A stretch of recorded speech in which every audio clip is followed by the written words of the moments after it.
Chapter 1. The Queen of Thorns' Gambit. The morning light filtered through the tall windows of the Red Keep, casting long shadows across the chambers that had been assigned to House Tyrell for the wedding preparations. Lady Olenna Tyrell sat in her high-backed chair, her weathered hands folded atop her walking stick, watching the controlled chaos of servants bustling about with silken banners and golden roses. At 72 years of age, the Queen of Thorns had seen enough royal weddings to know that this one would be different, though perhaps not in the way the court expected. Grandmother. Margaery's voice carried the musical quality that had charmed half the nobility of Westeros. At 17, she possessed the kind of beauty that could topple kingdoms, with her chestnut curls and doe-like eyes that missed nothing. She entered the chamber with the grace of someone born to be queen, though Olenna noted the slight tension in her granddaughter's shoulders. The Septons are asking about the final arrangements for tomorrow's ceremony. They wish to know many things, Olenna interrupted, her voice sharp as a Valyrian steel blade. Tell them that the Queen of Thorns will provide answers when she is ready, and not a moment before. Margaery paused, studying her grandmother's expression with those keen eyes that had learned to read the subtle currents of court intrigue. Something troubles you about the wedding? Olenna's lips curved into something that might have been a smile on a less formidable face. Child, everything about this wedding troubles me. That boy king of ours grows more vicious by the day, and I have no intention of watching you suffer the same fate as poor Sansa Stark. The preparations for the Purple Wedding, as the small folk had already begun calling it, were proceeding exactly as planned throughout the Red Keep. In the Great Hall, servants polished the massive tables that would seat the highest nobles of the realm. In the kitchens, cooks labored over the 77 courses that would mark the grandeur of a royal wedding. And in the Sept, Septons practiced the ancient words that would bind king and queen in holy matrimony. But in her chambers, Olenna Tyrell contemplated an entirely different kind of binding, one that might reshape the very foundations of Westeros. A soft knock at the door interrupted her thoughts. "Enter," she called, and one of her trusted retainers stepped into the room, his face bearing the carefully neutral expression of a man who carried dangerous news. "My lady," he said, bowing low. "The ship captain you requested has returned from Meereen with news from across the narrow sea." Olenna's grip tightened almost imperceptibly on her walking stick. For months, she had been paying good coin to merchants and sell sales for information about the silver-haired girl who had conquered Slaver's Bay with fire and blood. What she had learned both fascinated and concerned her in equal measure. "Speak," she commanded. "The Dragon Queen continues to rule from the Great Pyramid," the man reported quietly. "Her dragons grow larger each month, and she has abolished slavery throughout Meereen. But there are complications. A group called the Sons of the Harpy wages war in the shadows, killing her supporters and leaving golden masks as their calling cards. Some say she struggles to maintain control." Margaery frowned. "Daenerys Targaryen, grandmother, why are you gathering intelligence about—" "Because, sweet child," Olenna interrupted, rising from her chair with more agility than her advanced years should have allowed. "There are worse fates than marrying a mad boy king. One of them is watching that mad boy king destroy our family piece by piece once he grows bored with your beauty." The old woman moved to the window, gazing out at the sprawling city below.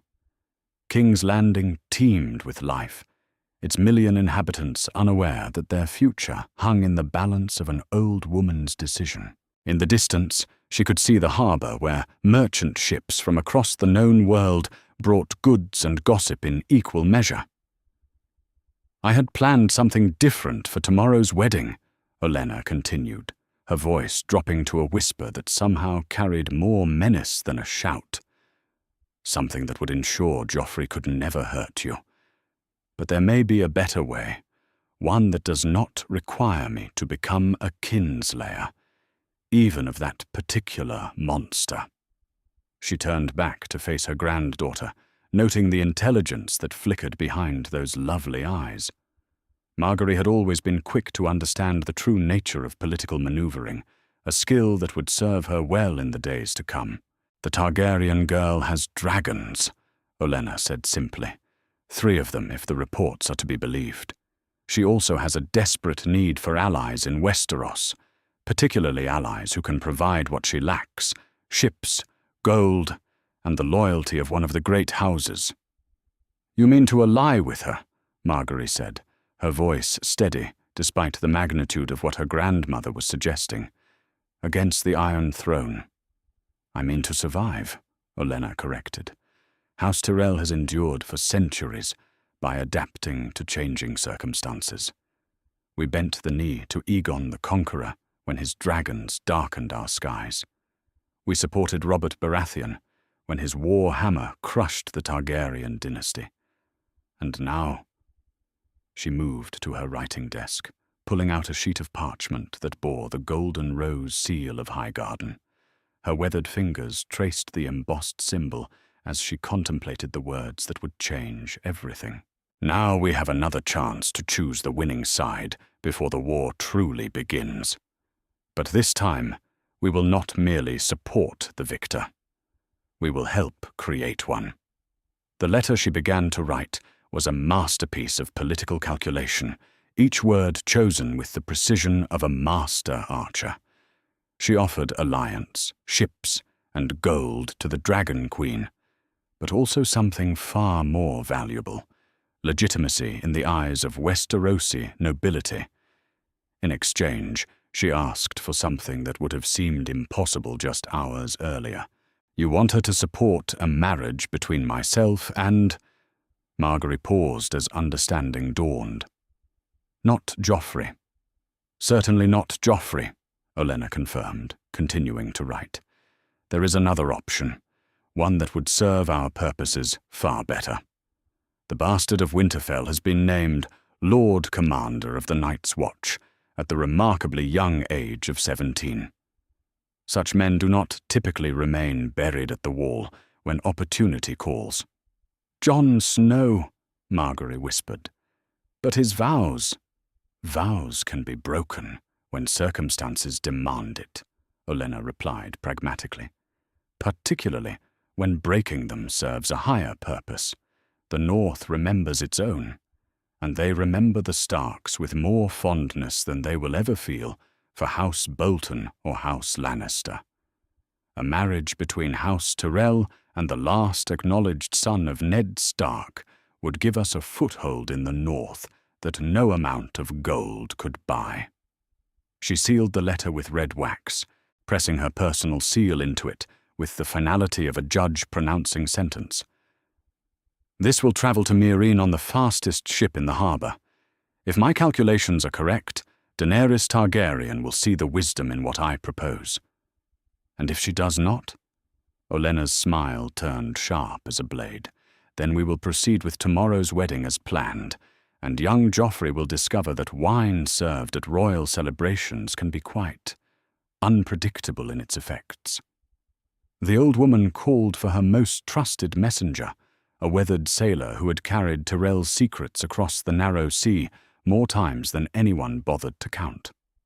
She placed the sealed letter in his hands, along with a purse, heavy enough to ensure both speed and silence.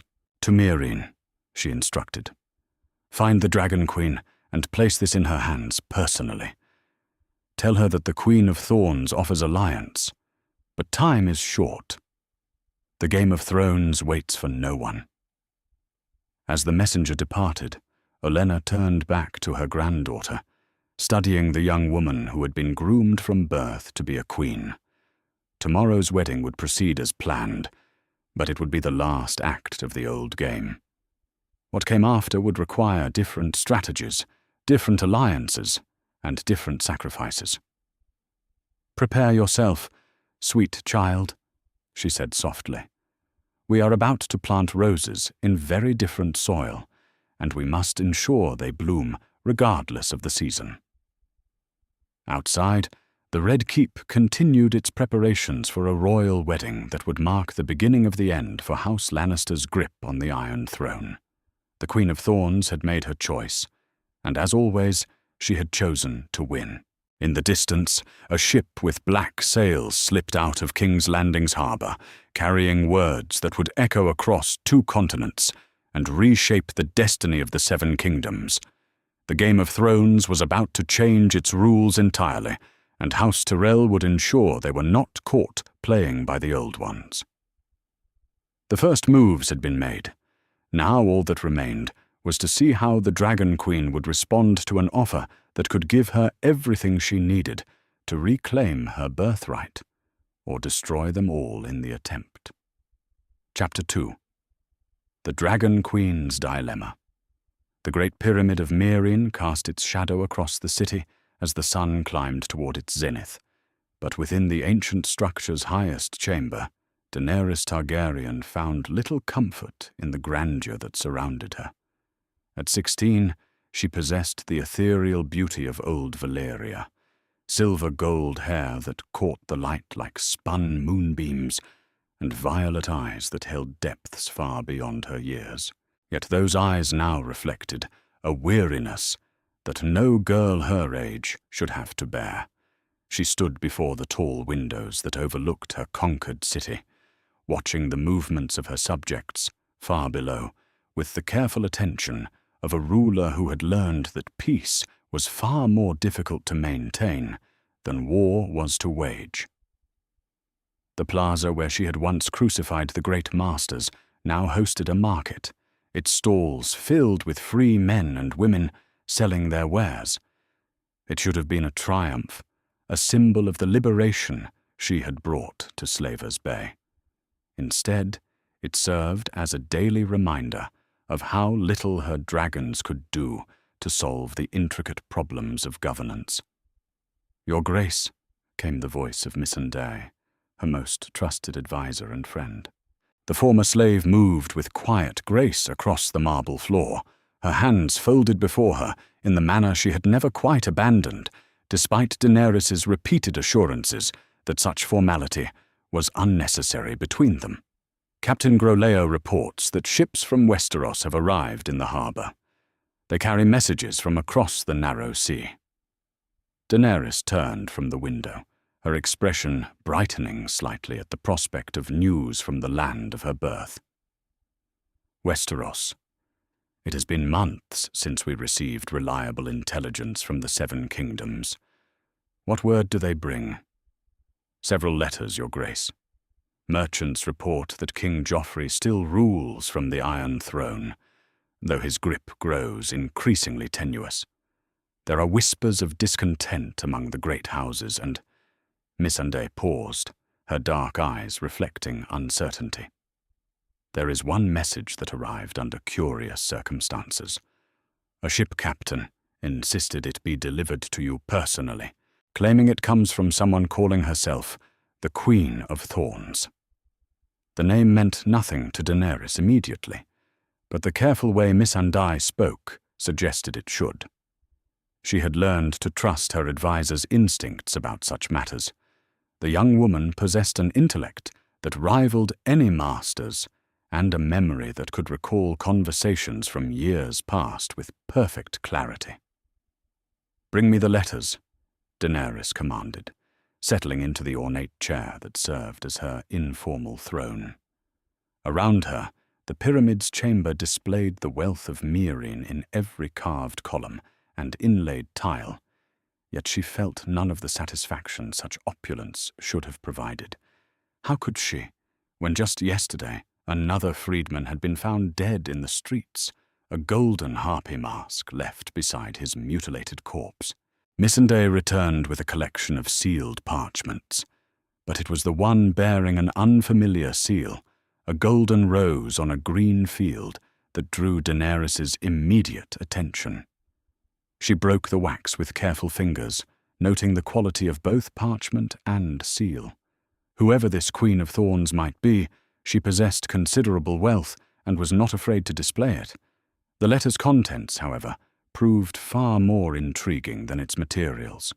To Her Grace, Daenerys of House Targaryen, Queen of Meereen and rightful ruler of the Seven Kingdoms, I write to you from King's Landing, where I have spent recent months observing the deteriorating state of the realm under the rule of the boy King Joffrey. As the matriarch of House Tyrell, I have considerable experience in the Game of Thrones, and I believe the time has come for those with wisdom to act before folly destroys us all. The Lannisters' hold on power grows weaker each day, sustained only by fear and the dwindling reserves of a crown drowning in debt. The North remains unconquered despite their claims, and the other kingdoms grow restless under the yoke of an increasingly unstable king.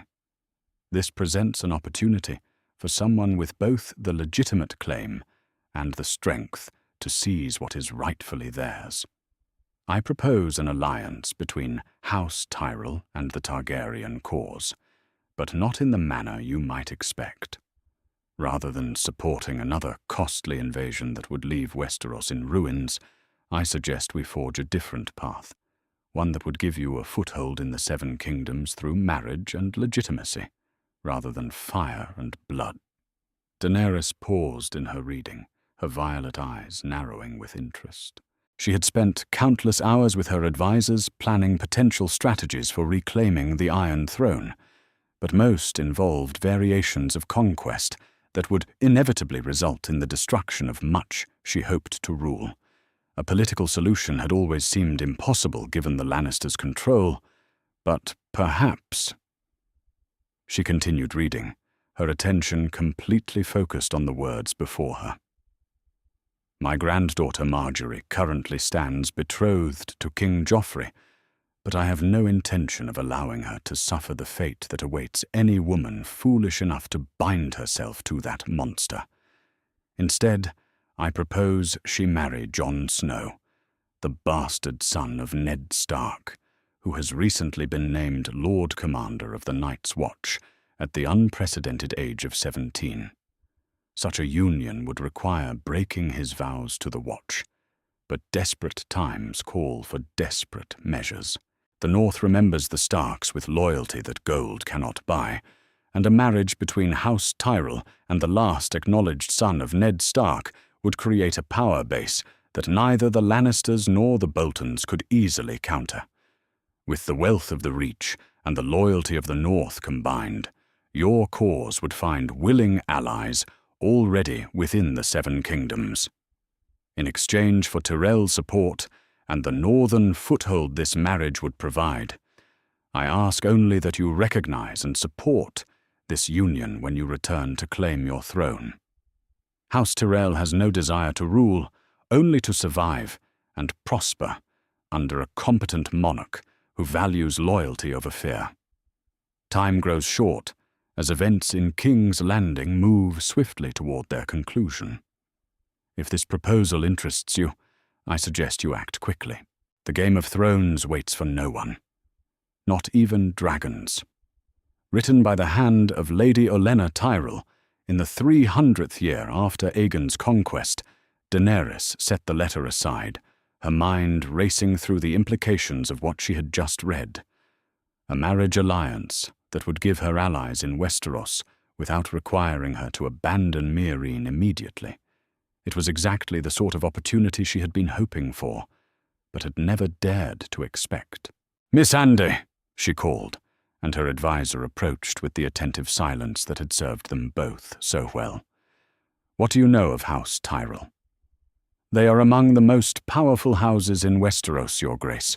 Lord Paramount of the Manda, they control the Reach and much of the kingdom's food production. They allied with Robert Baratheon during his rebellion, then later with the Lannisters during the War of Five Kings. Their words are growing strong, and they are known for their political acumen rather than their martial prowess." "And this Jon Snow, the bastard mentioned in the letter?" Missandei's brow furrowed slightly as she searched her memory. The acknowledged bastard son of Eddard Stark, raised at Winterfell alongside his true-born siblings. When Lord Stark was executed by King Joffrey, the bastard took the black and joined the Night's Watch. Recent reports suggest he was indeed elected Lord Commander, though such an appointment at his age is highly unusual. Daenerys rose from her chair and walked back to the window, gazing out at the city that had taught her so many painful lessons about the realities of rule. In the distance, she could see the fighting pits where freed slaves now chose to battle for gold and glory rather than the entertainment of masters. It was progress of a sort, but not the transformation she had hoped to achieve. "The Sons of the Harpy struck again last night," she said quietly, not as a question, but as a statement of fact that hung heavy in the air between them. "3 freedmen dead in the streets of Sisters," Missandei confirmed, her voice carefully neutral. "Sir Barristan has doubled the patrols, but they are shadows fighting shadows. Each time we think we have identified their leaders, they vanish like smoke." "I conquered this city with dragons and unsullied," Daenerys mused, her fingers tracing patterns on the window's stone sill. "But I cannot rule it with the same tools. Every day I remain here, more good men and women die for the crime of accepting the freedom I offered them. Every day I delay my return to Westeros. The Lannisters grow stronger, and my own claim grows weaker in the minds of those who might support it." She turned back to face Missandei, decision crystallizing in her violet eyes. "This offer from Lady Olenna presents a solution I had not considered.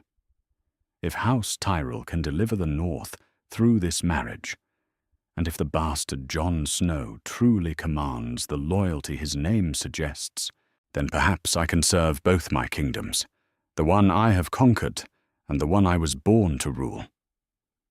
Moving to her writing desk, Daenerys selected a piece of parchment and began to compose her response.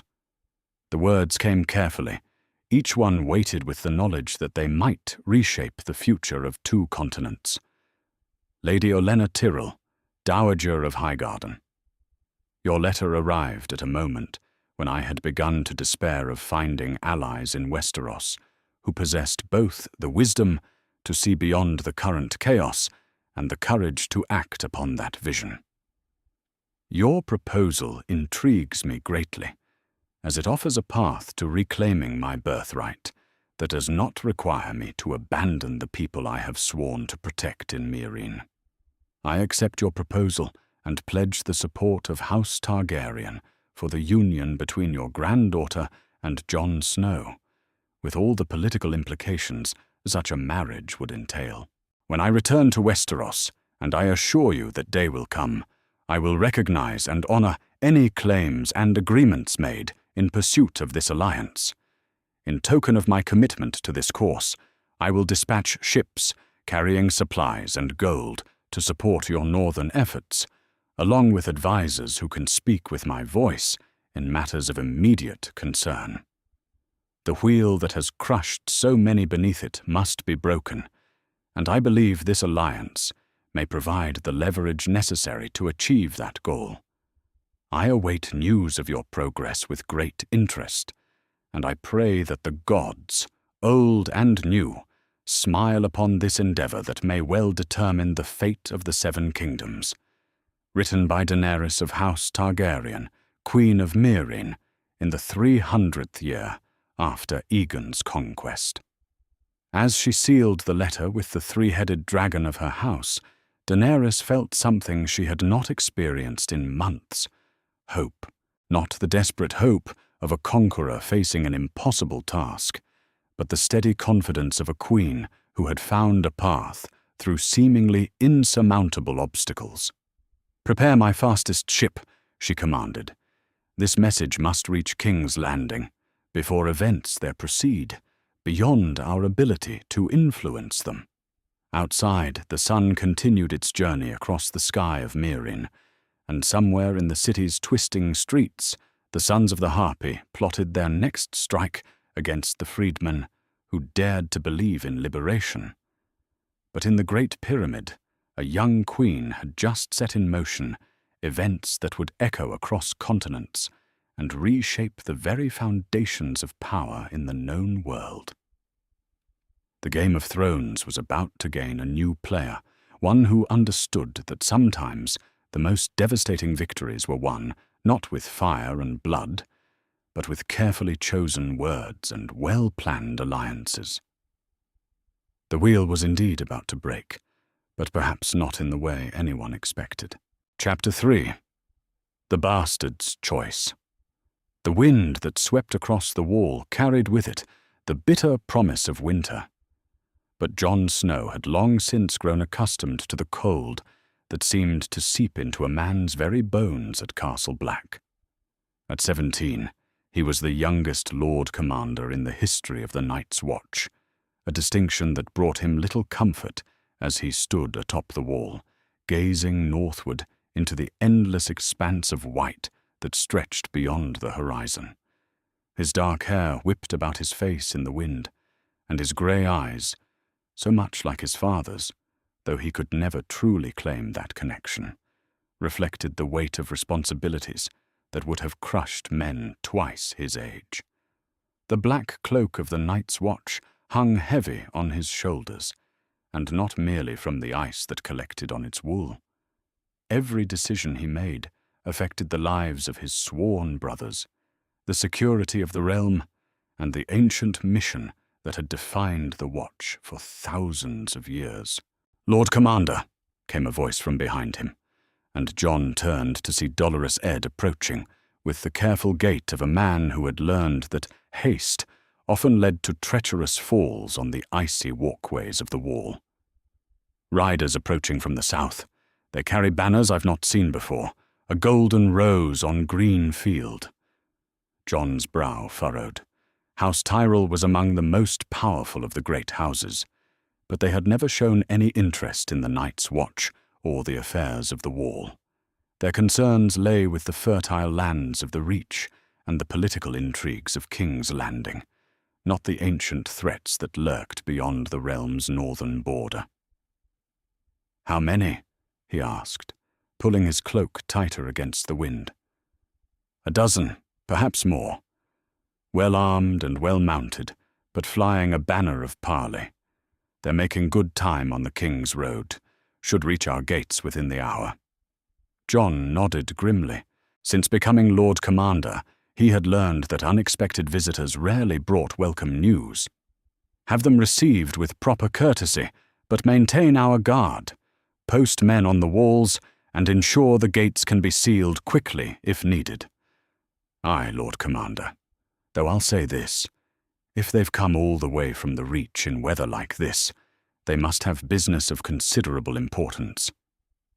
As Dolorous Edd departed to carry out his orders, Jon remained on the wall, his mind racing through possibilities. The Night's Watch had always maintained its neutrality in the wars of the Seven Kingdoms, taking no part in the conflicts that raged south of their domain. That neutrality had served them well, allowing them to focus on their true enemy, the darkness that waited beyond the wall, patient and implacable. But Jon had learned that neutrality was a luxury that few could afford indefinitely, and the arrival of Tyrell emissaries suggested that the world beyond the wall was about to intrude upon the Watch's isolation in ways he could not yet foresee. An hour later, Jon sat in the Lord Commander's solar, a modest chamber that had served a dozen commanders before him. The furnishings were sparse, a desk worn smooth by years of use, several hard chairs, and a shelf lined with the journals and correspondence that chronicled the Watch's long history. The only luxury was the fire that crackled in the hearth, providing blessed warmth against the eternal cold. The Tyrell emissary proved to be a man of middle years, well-dressed in the finest wool and leather, with the soft look of someone accustomed to the comforts of civilization. He was accompanied by two guards who bore themselves with the quiet competence of professional soldiers, and a younger man who carried the sealed documents that had brought them north through the brutal winter weather. "Lord Commander Snow," the emissary began, offering a bow that managed to convey respect without subservience. "I am Sir Garrett Flowers, in service to House Tyrell.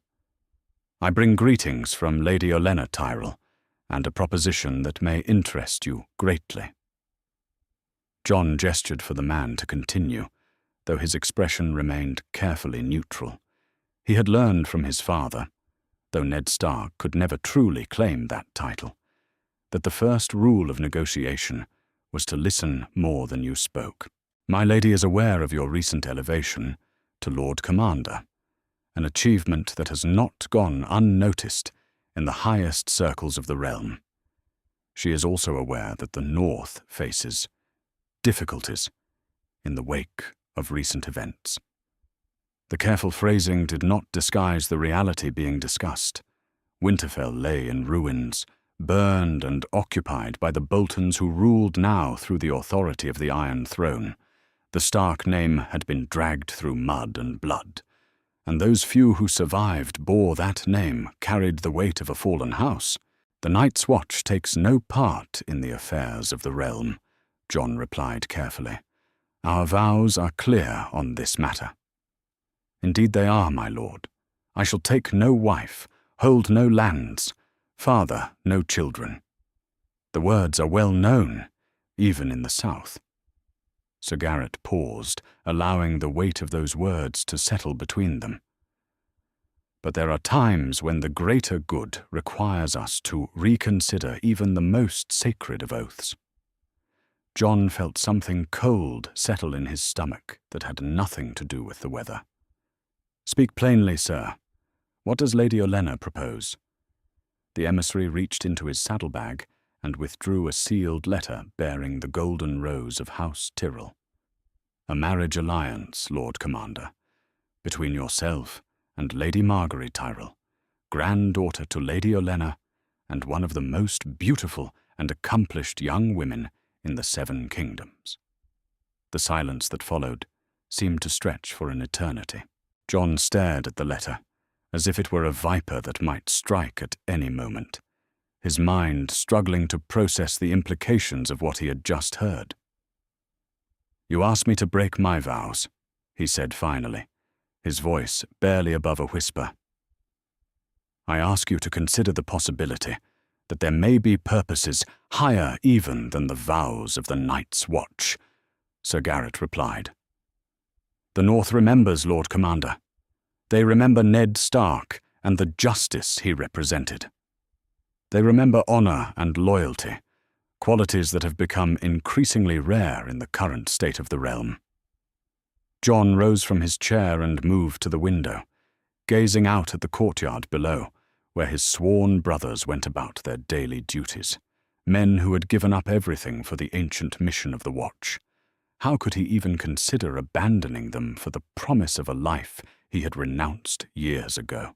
"Winterfell burns," he said quietly. "The Boltons rule in the north through fear, and the blessing of a boy king who delights in cruelty. My brother Robb is dead, my sisters scattered or lost, my younger brothers missing and presumed dead. The north bleeds, and you ask me to abandon my post to play at being a lord." "Not play at being a lord," Sir Garrett corrected. "Become one. Unite the North under the Stark name once more.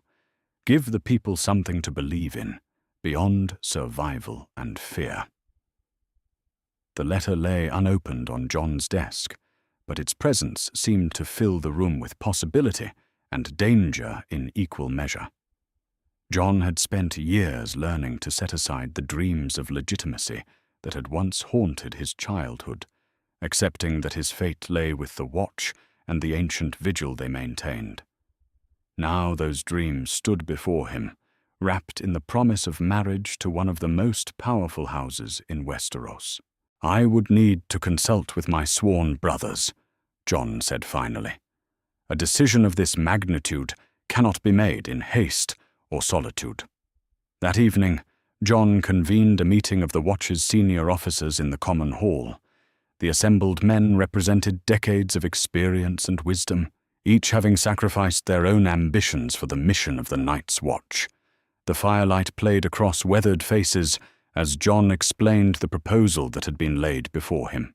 "Marriage," said Sir Alliser Thorne, his voice dripping with contempt. "To a rose from the Reach who has never known true hardship. You would break vows sworn before the old gods for the sake of political convenience?" "It is not convenience," Jon replied, struggling to keep his voice level. "The North suffers under Bolton rule. The people who followed my father—" "Ned Stark was not your father," Thorne interrupted. "You are a bastard who took the Black, nothing more. These delusions of nobility, he'll become a Lord Commander." Sir Jeremy Riker, an older knight who had served with distinction, raised a hand for silence. "The boy speaks of oaths broken for a purpose, Alliser. There is precedent for such things, though not in living memory. The question is whether the purpose justifies the breaking." "The people of the North are not our concern," another voice argued. "Our concern is the wall and what lies beyond it. Would you have us abandon our posts for the sake of southern politics?" "The wall means nothing if there is no realm left to protect," Jon said quietly. "If the Seven Kingdoms tear themselves apart in endless war, who will man these walls when we are gone?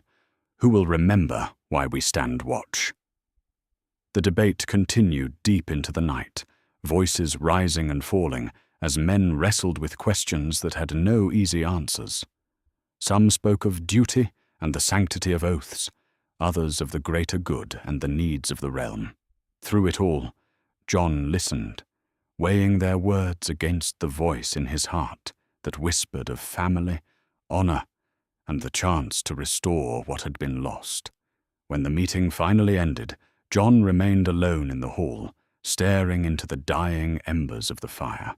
The watch had taken him in when he had nowhere else to go, given him purpose and brotherhood when he was nothing but Ned Stark's bastard. Now they looked to him for leadership in the darkest of times, and he was contemplating abandoning them for the possibility of reclaiming his family's legacy. But as he thought of Winterfell's blackened towers and the fear that gripped the North under Bolton rule, Jon knew that some duties transcended even the most sacred of vows. His father had always taught him that honor was not found in blindly following rules, but in doing what was right, regardless of the personal cost. The next morning, Jon summoned Sir Garrett to his solar and broke the seal on Lady Olenna's letter. The words within were carefully chosen, offering not just marriage, but alliance, support, and the chance to restore justice to the North. It was everything he had dreamed of as a child, and everything he had learned to live without as a man. "Tell Lady Olenna," Jon said finally, his grey eyes meeting those of the Tyrell emissary, "that Jon Snow, 998th Lord Commander of the Night's Watch, accepts her proposal. But tell her also that the man who marries her granddaughter will no longer be Jon Snow of the Night's Watch. He will be someone else entirely, someone who has chosen to break the most sacred vows he has ever sworn for the chance to keep faith with older loyalties still."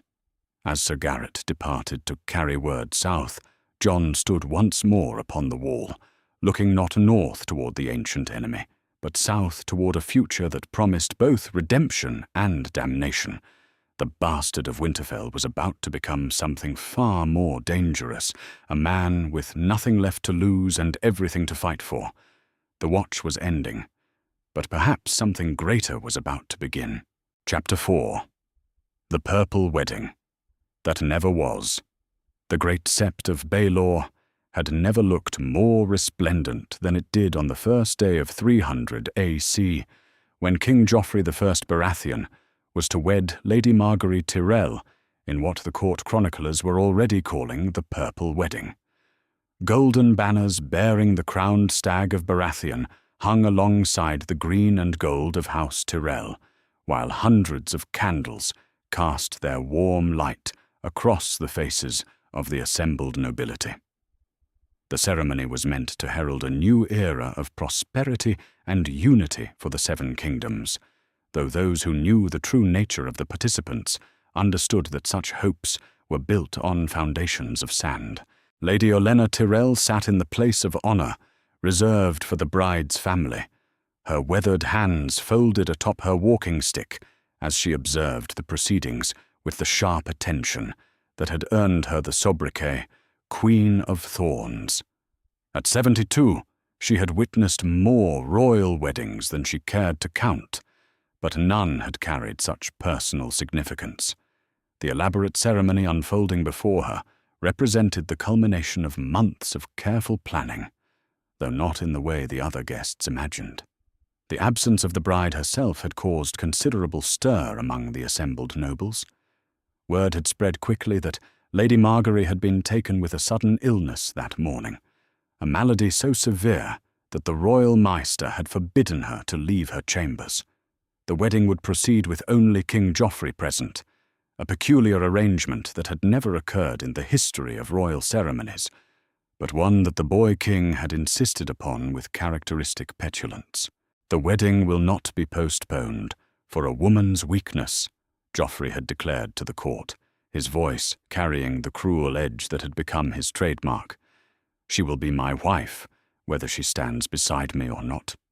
From her seat, Olenna watched her grandson by marriage with the cold calculation of a woman who had dedicated her life to reading the true nature of men.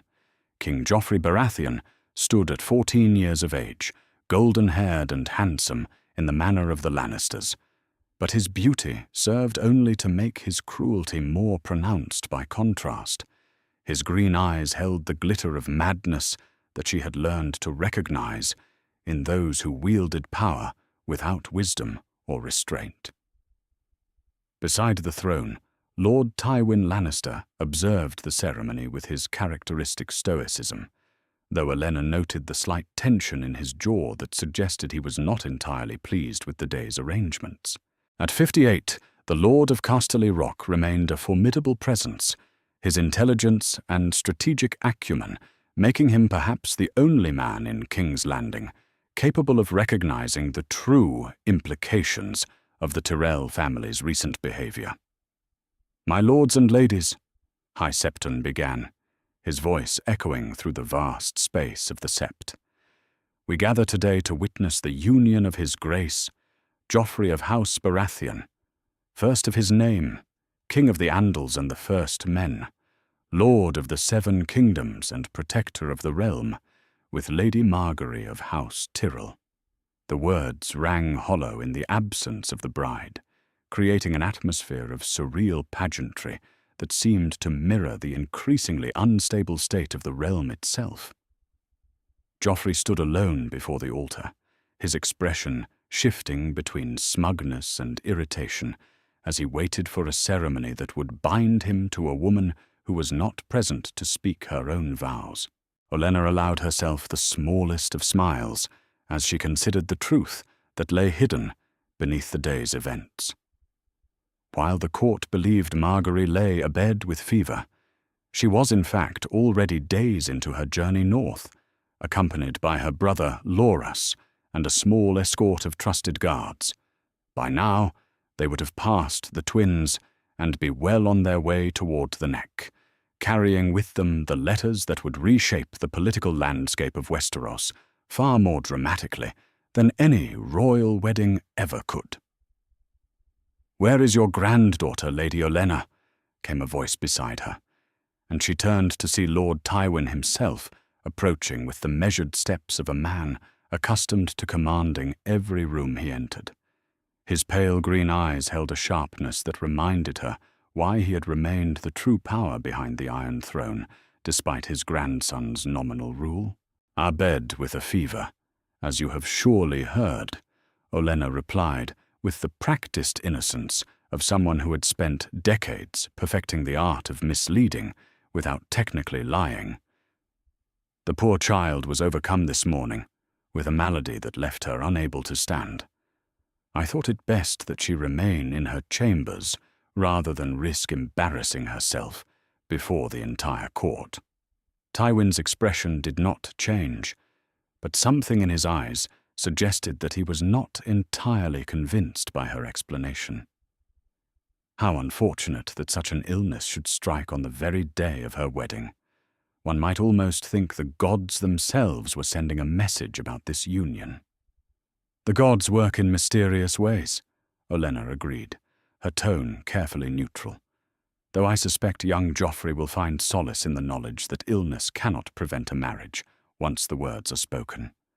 After all, what is a wedding ceremony but a formality? The true bonds of marriage are forged in more private moments. The High Septon continued with the traditional words, speaking of duty and love, honor and fidelity, while Joffrey fidgeted with obvious impatience.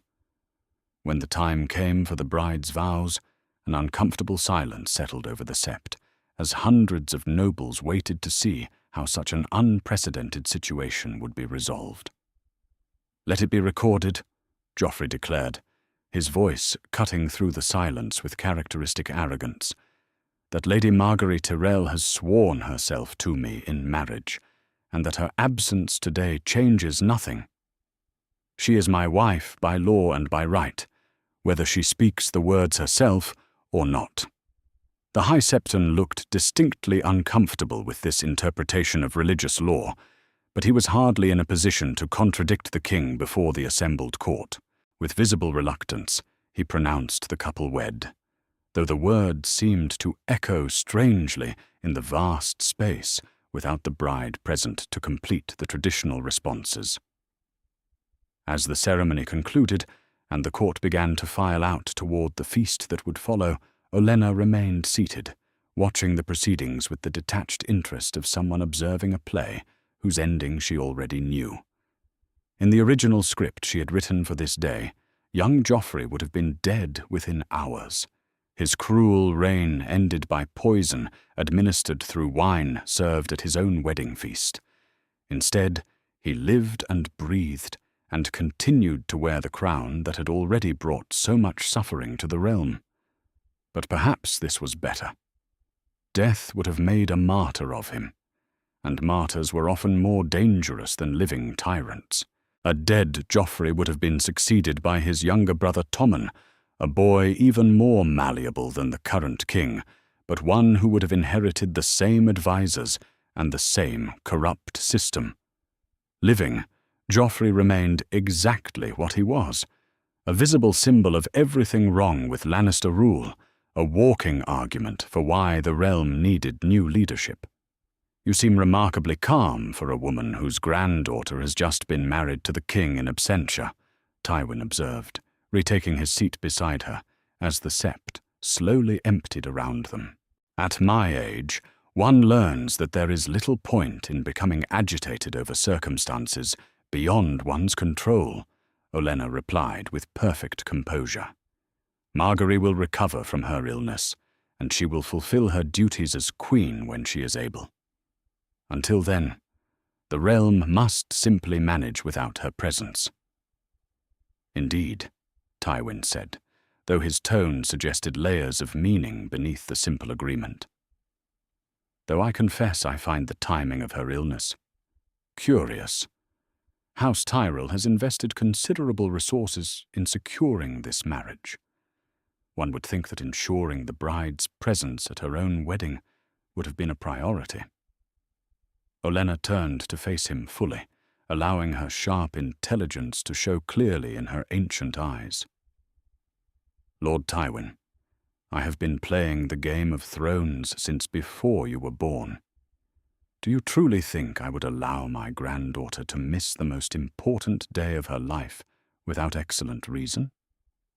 "I think," Tywin replied carefully, "that House Tyrell has never made a move without calculating every possible advantage. If Lady Margaery is not here today, it is because you have determined that her absence serves your purposes better than her presence." The acknowledgement hung between them like a blade, neither quite an accusation nor an admission, but a recognition that both players understood the true nature of the game being played. Around them, the last of the wedding guests departed, their voices echoing with speculation about the strange ceremony they had just witnessed. "The realm is changing, Lord Tywin," Olenna said finally. "Those who fail to adapt to new circumstances rarely survive the transformation. House Tyrell has endured for centuries by recognizing when the time has come to plant new seeds in different soil." "And what manner of seeds are you planting, Lady Olenna?" She rose from her seat with the careful dignity of age, her walking stick tapping against the stone floor as she prepared to join the wedding feast, where Joffrey would no doubt entertain his guests with displays of cruelty disguised as celebration. "The kind that grow into roses, my lord. They always grow into roses." As she made her way toward the doors of the sept, Olenna allowed herself one final glance back at the altar where Joffrey had just been wed to an absent bride. The boy king would feast tonight, believing himself triumphant, secure in his power and convinced of his own invincibility. He had no way of knowing that his new wife was already hundreds of miles away, carrying with her the seeds of the alliance that would shake the foundations of his reign. The purple wedding had proceeded exactly as planned, but not as anyone expected.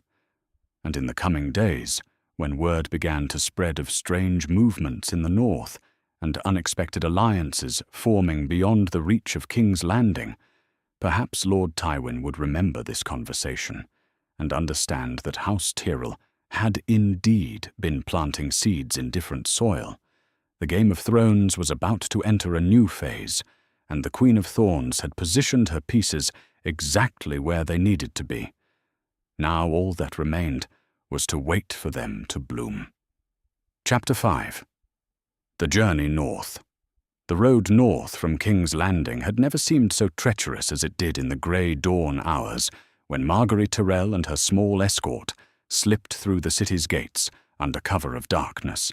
At 17, she possessed the kind of beauty that could launch wars and topple dynasties, her chestnut curls now hidden beneath a rough wool cloak that transformed her from a future queen into just another traveller, seeking passage to the northern kingdoms. Beside her rode her brother Loras, his golden hair likewise concealed, though no amount of common clothing could disguise the bearing of a knight trained from childhood in the finest schools of chivalry.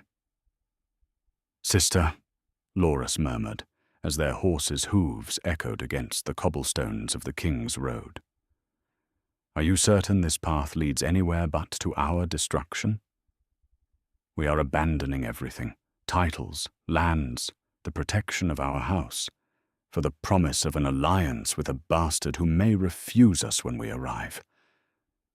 Margaery turned in her saddle to regard her brother, with eyes that held depths of determination far beyond her years.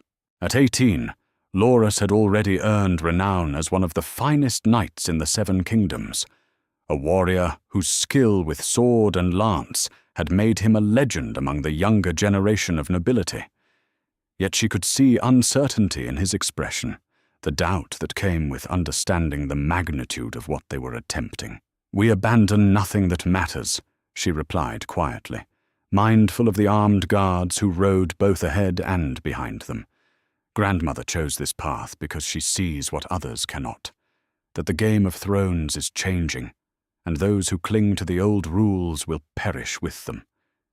Would you prefer to remain in King's Landing, watching Joffrey's madness destroy everything our family has built?" The mention of the boy king brought a grimace to Loras's handsome features. As a member of the King's Guard, he had sworn sacred vows to protect the royal family with his life, yet those same vows now lay broken behind them like discarded armor. The white cloak that should have marked him as one of the realm's most honored knights had been left folded on his bed in the Red Keep, along with a simple letter of resignation that would likely reach Lord Commander Jaime Lannister sometime after the royal wedding feast had ended. "The Kingsguard vows are for life," he said, though his voice lacked conviction. "I have dishonored myself and our house by abandoning my post. You have saved yourself and our house by refusing to serve a monster, Margaery corrected. There is no honor in protecting those who use their power to spread suffering throughout the realm. Joffrey Baratheon deserves no man's loyalty, least of all yours. Their escort consisted of 12 men, carefully chosen by Lady Olenna for their discretion and skill. Each wore the livery of minor houses or trading companies, nothing that would immediately identify them as Tyrell retainers. The leader, Sir Theo Ambrose, was a grizzled veteran who had served House Tyrell for 30 years and possessed the kind of practical wisdom that came from surviving both battles and court intrigues. "My lady," Sir Theo called softly as they crested a hill that offered a view of the road stretching ahead. We should avoid the main highways once we pass the Twins. Bolton patrols have been reported throughout the Riverlands, and they'll be watching for anyone traveling north without proper permits. The mention of House Bolton sent a chill through the group that had nothing to do with the morning air. Everyone knew the stories of what had happened at Winterfell, how Theon Greyjoy had taken the castle only to lose it to Ramsay Snow, who had burned it rather than see it fall back into Stark hands. The Bolton banners now flew over the ruins of the North's ancient seat, a symbol of how thoroughly the old order had been shattered. "What word do we have of the roads beyond the Neck?" Margaery asked. The Neck was the narrow land bridge that connected the north to the southern kingdoms, a region of bogs and marshes that had proven the graveyard of many armies throughout history. Once they passed that point, they would be in truly hostile territory. "Uncertain, my lady. House Reed still holds Greywater Watch, and they were loyal to the Starks. But they've kept silent since Robb Stark's death. We may find allies there, or we may find enemies. The North remembers, but it's unclear what they remember most, loyalty to the Starks or fear of those who destroyed them." As they rode through the day, the landscape gradually changed from the rolling hills and fertile fields of the Reach to the rougher terrain of the Riverlands. Here, the scars of the War of 5 Kings were still visible. Burned villages, abandoned farms, and the occasional gibbet where ravens picked at the bones of those who had chosen the wrong side in the conflicts that had ravaged the realm. By evening, they had reached a roadside inn where they hoped to rest for the night without attracting undue attention. The common room was filled with travelers of various descriptions, merchants heading south with goods from the north, sellswords looking for employment, and refugees still fleeing the aftermath of battles fought months earlier. Margaery pulled her hood lower as they entered, acutely aware that recognition would mean death for all of them. She was supposed to be in King's Landing, either lying sick in her bed or celebrating her wedding to King Joffrey. Her presence here, traveling north with a small escort, would raise questions that no plausible story could answer. "Ale and bread for my men," Sir Theo told the innkeeper, laying silver on the scarred wooden bar, "and a private room for my lord and his sister. They prefer not to mix with common folk." The innkeeper, a stout woman with suspicious eyes, studied their group carefully before nodding. "Private room costs extra, and I'll want to see the color of your silver first. These are hard times, and I've learned not to trust in promises." As they settled into their quarters, Loras moved to the window to watch the common room below. "There are men down there wearing Frey colors," he reported quietly. "And I saw at least 2 who might be Bolton scouts. We're being watched." "Of course we are," Margaery replied, settling onto the room's single chair with the weary grace of someone learning to adapt to circumstances far beneath her usual station. Anyone traveling north in times like these draws attention. The question is whether they suspect who we really are, or if they simply assume we're smugglers or spies. Their answer came at midnight, when the sound of boots on the inn's wooden stairs announced the approach of unwelcome visitors. Sir Theo appeared in their doorway, his sword already in his hand, and his expression grim. "Bolton men," he whispered. "They're asking questions about noble travelers heading north. We need to leave now." What followed was a tense hour of careful movement through the inn's back passages, avoiding the main common room, where armed men waited to question anyone who might be fleeing south after the royal wedding. Their horses were retrieved from the stable by a back route, and they slipped away into the darkness with the practiced efficiency of people who had prepared for such eventualities. "They know," Loras said, as they put distance between themselves and the inn. "Somehow, word has already reached the Bolton forces that House Tyrell has made an unexpected move." "Grandmother expected this," Margaery replied, though she could not entirely suppress the fear that crept into her voice. "That's why she chose the northern route rather than trying to sail around Westeros. They'll be watching the ports, but they can't watch every road through the neck." The next several days passed in a blur of rough travel and careful evasion. They avoided main roads wherever possible, following hunters' paths and farmers' tracks through terrain that grew progressively more forbidding as they approached the borders of the north. The neck proved particularly challenging, with its treacherous marshes and hidden waterways that could swallow a horse and rider without warning.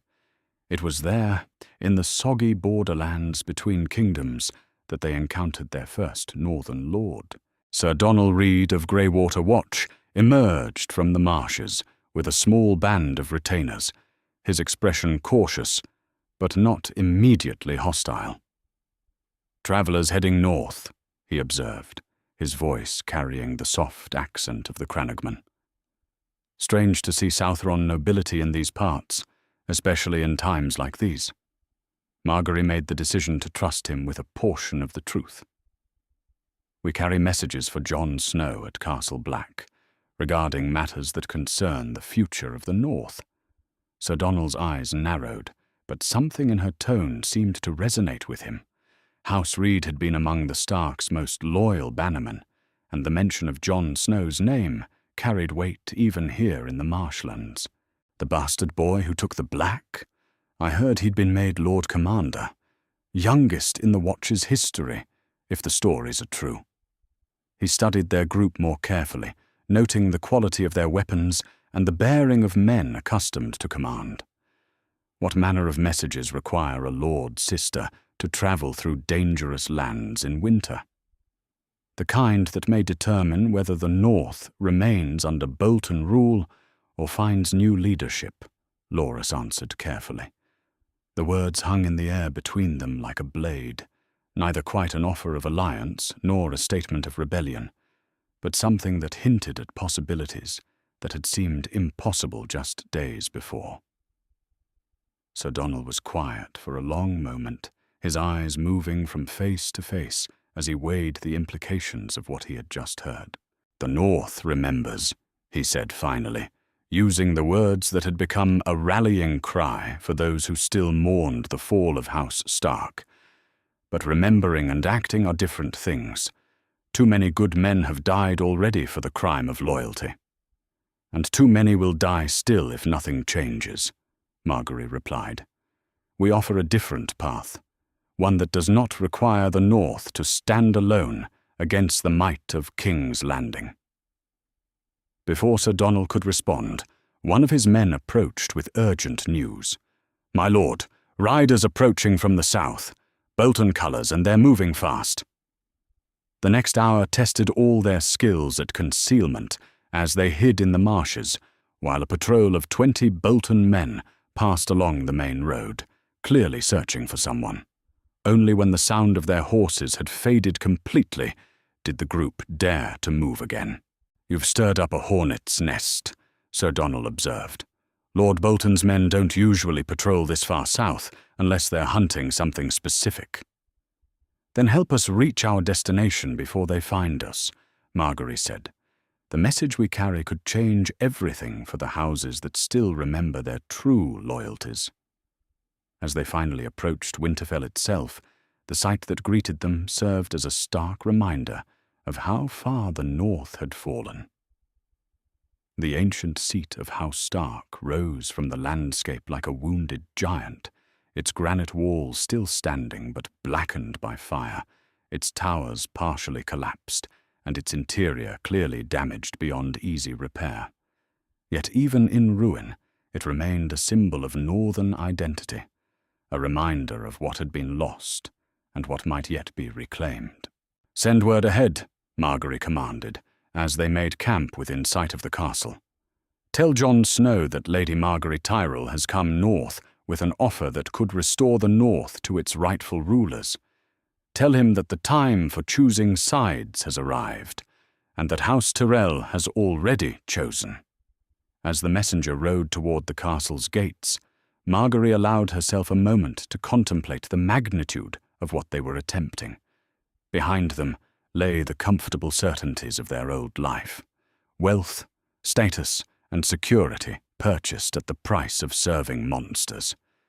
Ahead lay only uncertainty, and the promise of a struggle that would likely cost many lives. But as she looked upon the burned towers of Winterfell, and thought of the alternative future her grandmother had planned, she knew that some risks were worth taking. The North would remember, and perhaps it was time to give them something worthy of that remembrance. Chapter 6. The Dragon's Response. 3 months had passed since Daenerys Targaryen had sealed her agreement with Lady Olenna Tyrell, and the great pyramid of Meereen hummed with an activity that went far beyond the usual business of governing a conquered city. At 16, the Dragon Queen had learned to divide her attention between the immediate challenges of ruling and the longer-term strategies that might determine the fate of 2 continents. Her silver-gold hair caught the afternoon light as she stood before a great table covered with maps, supply manifests, and correspondence from across the narrow sea. "Your Grace," Missandei approached with the quiet grace that had made her invaluable as both advisor and friend. "Captain Groleo reports that the ships are nearly ready for departure. The holds are filled with grain, gold, and the weapons you requested for the Northern Lords. The advisors you selected are also prepared to sail with the morning tide." Daenerys nodded, her violet eyes studying the latest reports from Westeros that had arrived with the dawn. Word travelled slowly across the narrow sea, but what news did reach Meereen painted a picture of a realm in turmoil. King Joffrey's wedding had proceeded, but without his bride present, a strange development that suggested Lady Olenna's plans were already in motion. More importantly, recent intelligence indicated that Jon Snow had indeed left Castle Black and was moving south toward Winterfell, accompanied by a small force of Night's Watch volunteers and Northern Lords who had begun to rally to his banner. "The timing could not be better," Daenerys mused, tracing the shipping routes marked on the map before her. "If our supplies reach White Harbor when Jon Snow arrives at Winterfell, it will demonstrate our commitment to this alliance in terms that even the most skeptical Northern Lords cannot question." The sound of approaching footsteps drew her attention to the entrance of the chamber, where Sir Barristan Selmy appeared with his characteristic dignity, though she noted the slight tension in his bearing that suggested important news. "Your Grace," he said, offering his customary bow, "we have a visitor who claims to bring urgent news regarding your interests in Westeros. A dwarf who arrived this morning with a company of sellswords calling themselves the Second Sons." Daenerys felt her pulse quicken. The Second Sons had been among the mercenary companies operating in and around Slaver's Bay, but their sudden appearance in Meereen with news from Westeros suggested developments she had not anticipated. "A dwarf, you say?" she asked, though something in her voice suggested she already suspected the identity of this unexpected visitor. "Aye, Your Grace. He claims to be Tyrion Lannister, son of Lord Tywin and former Hand of the King. He seeks an audience regarding what he calls mutual interests in the liberation of Westeros." The name sent a ripple of tension through the chamber. Tyrion Lannister was no ordinary refugee. He was a key figure in the very regime they hoped to overthrow, yet his arrival here suggested circumstances that might prove either opportunity or disaster. "Bring him to me," Daenerys commanded, "but ensure that guards are present. Lannister or not, he remains a stranger whose true intentions are unknown." Minutes later, Tyrion Lannister entered the chamber with the confident bearing of a man accustomed to dangerous situations. Despite his dwarfism, he carried himself with unmistakable intelligence and wit. His mismatched eyes taking in every detail of the room and its occupants with the practiced assessment of someone who had survived the Game of Thrones through cunning rather than strength. "Your Grace," he said, offering a bow that managed to convey respect without subservience. "I must say that your pyramid is considerably more impressive than I had imagined. Though I confess the journey here was rather more adventurous than I had anticipated when I departed King's Landing." "Lord Tyrion," Daenerys replied carefully, studying his face for signs of deception or hidden agendas. "Your arrival here is unexpected. The last reports I received suggested you were accused of regicide and had fled the capital under rather dramatic circumstances." Tyrion's laugh held a bitter edge. "Regicide, patricide, and general moral turpitude, if you believe the charges leveled against me. In truth, I killed my father after he sentenced me to death for a crime I did not commit. It seemed like a reasonable response at the time, though I admit it has complicated my relationship with the rest of my family." The admission hung in the air between them, shocking in its directness.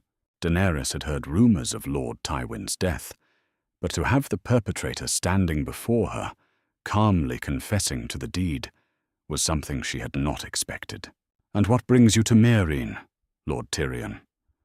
Surely not a desire to serve the woman who intends to reclaim your family's stolen throne." "On the contrary," Tyrion replied, his voice gaining strength. "I believe our interests may be more aligned than you might suspect. I have spent considerable time recently contemplating the nature of power and those who wield it. My nephew Joffrey represents everything wrong with absolute monarchy.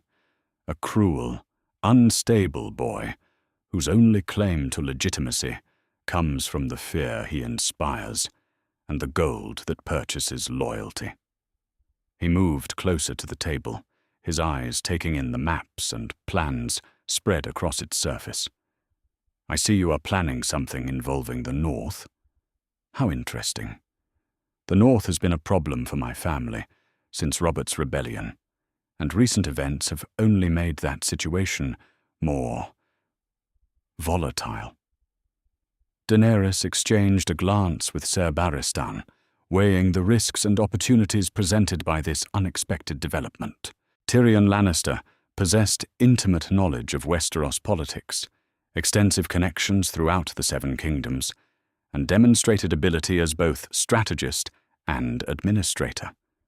But he was also a member of the family that had usurped her birthright and murdered her relatives. "You offer your services to the woman whose family yours destroyed?" she asked directly. "I offer my services to the woman who might prevent the Seven Kingdoms from tearing themselves apart in endless war," Tyrion corrected. "House Lannister's time is ending, Your Grace. My father is dead, my sister grows more paranoid by the day, and my nephew becomes more unstable with each passing month. The question is not whether their reign will end, but whether anything worthwhile will survive its conclusion." Missandei stepped forward. "Your Grace, if Lord Tyrion speaks truly, his knowledge of the current situation in Westeros could prove invaluable. He would know the strengths and weaknesses of the various factions, the loyalties of the great houses, and the practical challenges of governing the Seven Kingdoms." Daenerys was quiet for a long moment, studying Tyrion's face as she weighed the implications of accepting his offer. Outside the pyramid, Meereen continued its daily routine under her rule, but she could feel the pull of Westeros growing stronger with each passing day. The alliance with House Tyrell and the promise of northern support had given her something she had never possessed before, the possibility of reclaiming her birthright without destroying everything she hoped to rule. "Very well," she said finally. "I will accept your service, Lord Tyrion, with certain conditions. You will swear an oath of loyalty to my cause. You will submit to questioning about your knowledge of current events in Westeros, and you will understand that any betrayal will result in immediate execution." "Reasonable terms," Tyrion agreed, "though I would add one condition of my own. I wish to sail with the ships you are sending to Westeros. If you are truly planning to support this northern alliance, you will need someone who understands the political complexities involved. Jon Snow may have the Stark name and northern loyalty, but he will need guidance in dealing with the southern lords who must be won over or neutralized." The proposal had merit, though it also carried significant risks. Sending Tyrion to Westeros would place considerable power in the hands of a man whose ultimate loyalties remained unclear. Yet it would also demonstrate her commitment to the alliance and provide Jon Snow with an advisor whose strategic acumen was unquestionable. "Your Grace," Sir Barristan interjected quietly, "there is another matter that requires your attention. The Sons of the Harpy struck again last night. 3 freedmen dead in the Plaza of Pride, and a message left warning against foreign entanglements that distract from proper rule." The news sent a chill through the chamber that had nothing to do with the temperature. The Sons of the Harpy had remained largely quiet for weeks, leading some to hope that their insurgency was finally weakening. The renewed violence, particularly with its pointed reference to foreign involvements, suggested that her enemies in Meereen were well aware of her growing focus on Westeros. "They watch and they listen," Daenerys said grimly. "Someone in our circle is feeding information to the Sons of the Harpy, or they have sources among the merchants and ship captains who carry our messages." "The price of ruling," Tyrion observed. "Every throne has its shadows, and every ruler must accept that some subjects will never be reconciled to their loss of power. The question is whether you will allow their resistance to prevent you from pursuing larger objectives." It was a question that went to the heart of Daenerys's greatest dilemma. Meereen needed her full attention to achieve the stability and justice she had promised its people. Yet Westeros offered the possibility of ending the cycle of conquest and liberation that had defined her life, of finally claiming the throne that was her birthright, and using its power to create lasting change. "Double the patrols in the freedmen's quarters," she commanded. "Offer rewards for information about the Sons of the Harpy, and ensure that our supporters know we have not abandoned them for foreign adventures, but we will not allow their terrorism to dictate our policies." She turned back to the maps, her violet eyes tracing the routes that would carry her support to the alliance forming in the north. "Lord Tyrion, you will indeed sail with the supply ships. Use the journey to study the intelligence we have gathered about the current state of the various kingdoms. When you reach Westeros, you will serve as my representative to Jon Snow and the Northern Lords. Make it clear that this alliance has the full support of House Targaryen, and that more substantial aid will follow if they prove capable of holding the North against Bolton and Lannister forces." "And if the Northern Alliance succeeds in establishing itself?" Tyrion asked. "What then? Do you intend to remain in Meereen while your allies fight for your throne?" It was the question she had been avoiding, though she knew it could not be postponed indefinitely. Meereen was her conquest, her responsibility, and her greatest achievement. Yet Westeros was her birthright, her heritage, and perhaps her destiny. Somewhere in the balance between those claims lay the path she must choose. If the North can be secured, and the alliance proves strong enough to challenge King's Landing directly, then I will return to Westeros, she said finally, but not before Meereen is stable enough to endure my absence. I will not abandon one people to rescue another. As the sun set over Meereen's ancient pyramids, Daenerys stood once more before her windows, watching the city that had taught her so much about the realities of power. Tomorrow, ships would depart carrying gold, weapons, and advisors to support an alliance that might reshape the map of Westeros. The Sons of the Harpy would continue their shadow war, and the freedmen would look to her for protection and justice. But for the first time since conquering Meereen, she could see a path that led beyond endless cycles of liberation and insurgency. A path that might allow her to heal two kingdoms instead of merely ruling one. The dragon's response was ready to take flight, carrying with it the hopes and resources that might finally break the wheel that had crushed so many beneath it. The Game of Thrones was about to gain a player whose power reached across continents, and whose vision encompassed more than mere conquest. The time for choosing sides was ending, and the time for decisive action had begun. Chapter 7. The Wedding at Winterfell.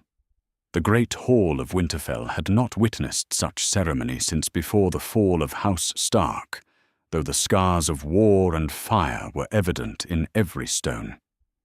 The ancient seat's granite walls still stood, blackened by flames but unbroken, while within the hall itself, the work of restoration had been both ambitious and necessarily makeshift. Tapestries bearing the direwolf of House Stark had been hastily woven to replace those destroyed in the burning, and though the carved wooden beams that supported the roof bore the marks of smoke and heat, they had been cleaned and reinforced to serve once more.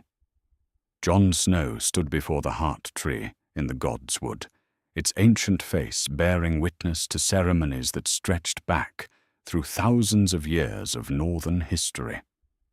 At 17, he carried himself with the bearing of someone who had learned command through necessity rather than birthright, his dark hair catching the afternoon light, and his grey eyes reflecting the weight of the choice he was about to make.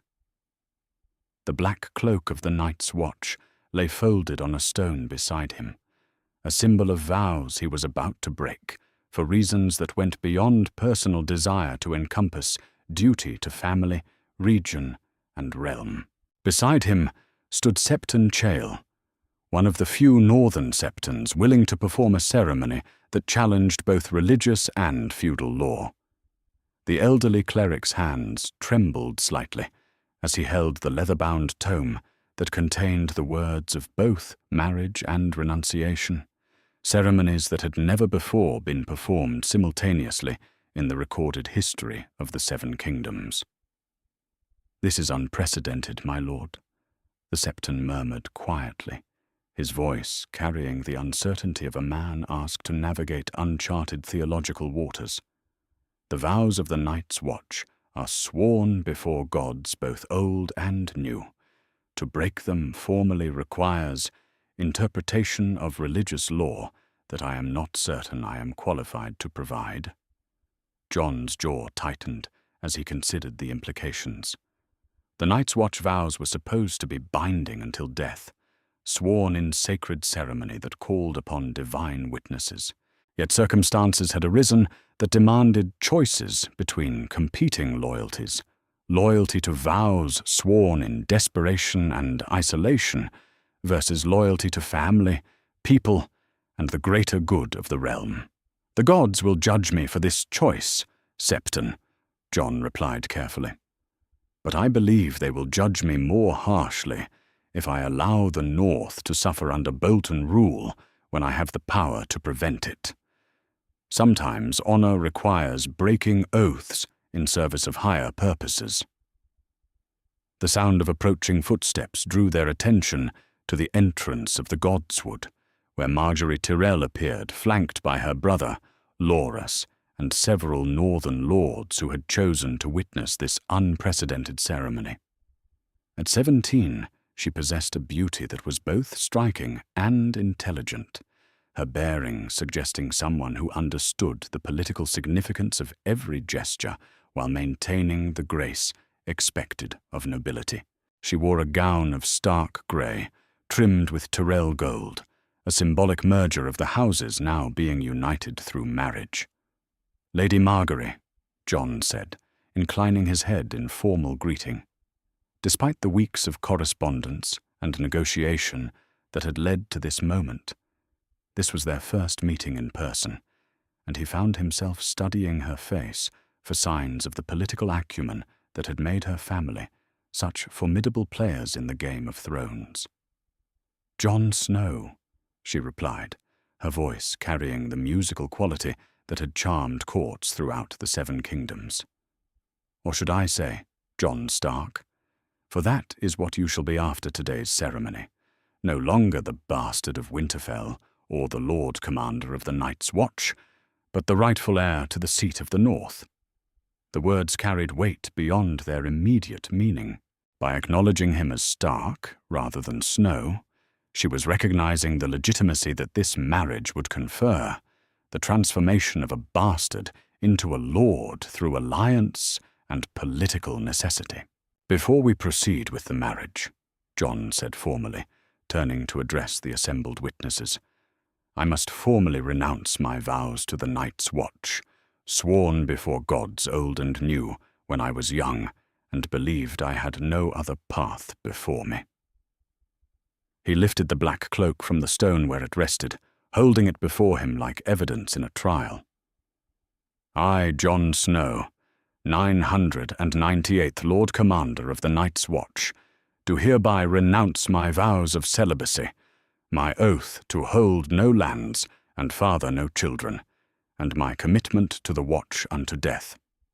I break these vows not from selfish desire or weakness of character, but because the realm faces threats that require choices between competing duties." The assembled northern lords watched in tense silence as Jon continued. "The North suffers under the rule of those who gained power through betrayal and murder. The people who followed my father, who was father to me in all ways that mattered, cry out for justice and protection. I believe the old gods and the new will understand that some duties transcend even the most sacred of oaths." With deliberate ceremony, Jon cast the black cloak onto the fire that burned in a brazier nearby, watching as the flames consumed the wool that had marked his service to the Night's Watch. The symbolism was unmistakable. He was burning away his old identity to embrace a new one, though the cost of that transformation was written clearly in his grey eyes. Septon Chael cleared his throat nervously. The renunciation has been witnessed and recorded, though I must note for the official records that this represents an unprecedented interpretation of religious law regarding sacred vows. "Let it be unprecedented," declared Lord Manderley, who had arrived from White Harbour just that morning with ships carrying supplies from Daenerys Targaryen. "These are unprecedented times, requiring unprecedented actions from those who would lead us through them." Lord Karstark nodded his agreement. "House Karstark followed Robb Stark to war and death. We will follow Jon Stark to whatever destiny awaits, whether victory or destruction." One by one, the northern lords present voiced their support for both the marriage and the broader alliance it represented. These were men who had seen their families decimated by the War of 5 Kings, their lands ravaged by competing armies, and their traditional leaders murdered or scattered. In Jon Snow, now Jon Stark, they saw the possibility of restoration and justice. "Then let us proceed with the wedding," Margaery said, stepping forward to take her place beside Jon. "The realm watches what we do here today, and history will judge whether we chose wisdom or folly." Septon Chael opened his tome with shaking hands, beginning the ancient words that had united countless couples throughout the history of Westeros. Yet even these familiar ceremonies took on new meaning in the context of the political alliance being forged. "We gather in sight of gods and men to witness the union of Jon of House Stark and Margaery of House Tyrell," the Septon intoned. "Let it be known that this marriage joins not merely two people, but two great houses in alliance against those who would see the realm torn asunder by war and tyranny." The ceremony proceeded through its traditional forms: the exchange of vows, the binding of hands with silk cord, and the blessings called down from both old gods and new. Yet throughout, the assembled witnesses remained acutely aware that they were participating in something that went far beyond personal union to encompass political revolution. When the time came for the traditional question about lawful impediments, a tense silence fell over the gathering. Everyone present knew that Jon's former vows represented a canonical impediment to marriage, yet the formal renunciation had cleared that obstacle through precedent that existed nowhere in legal or religious tradition.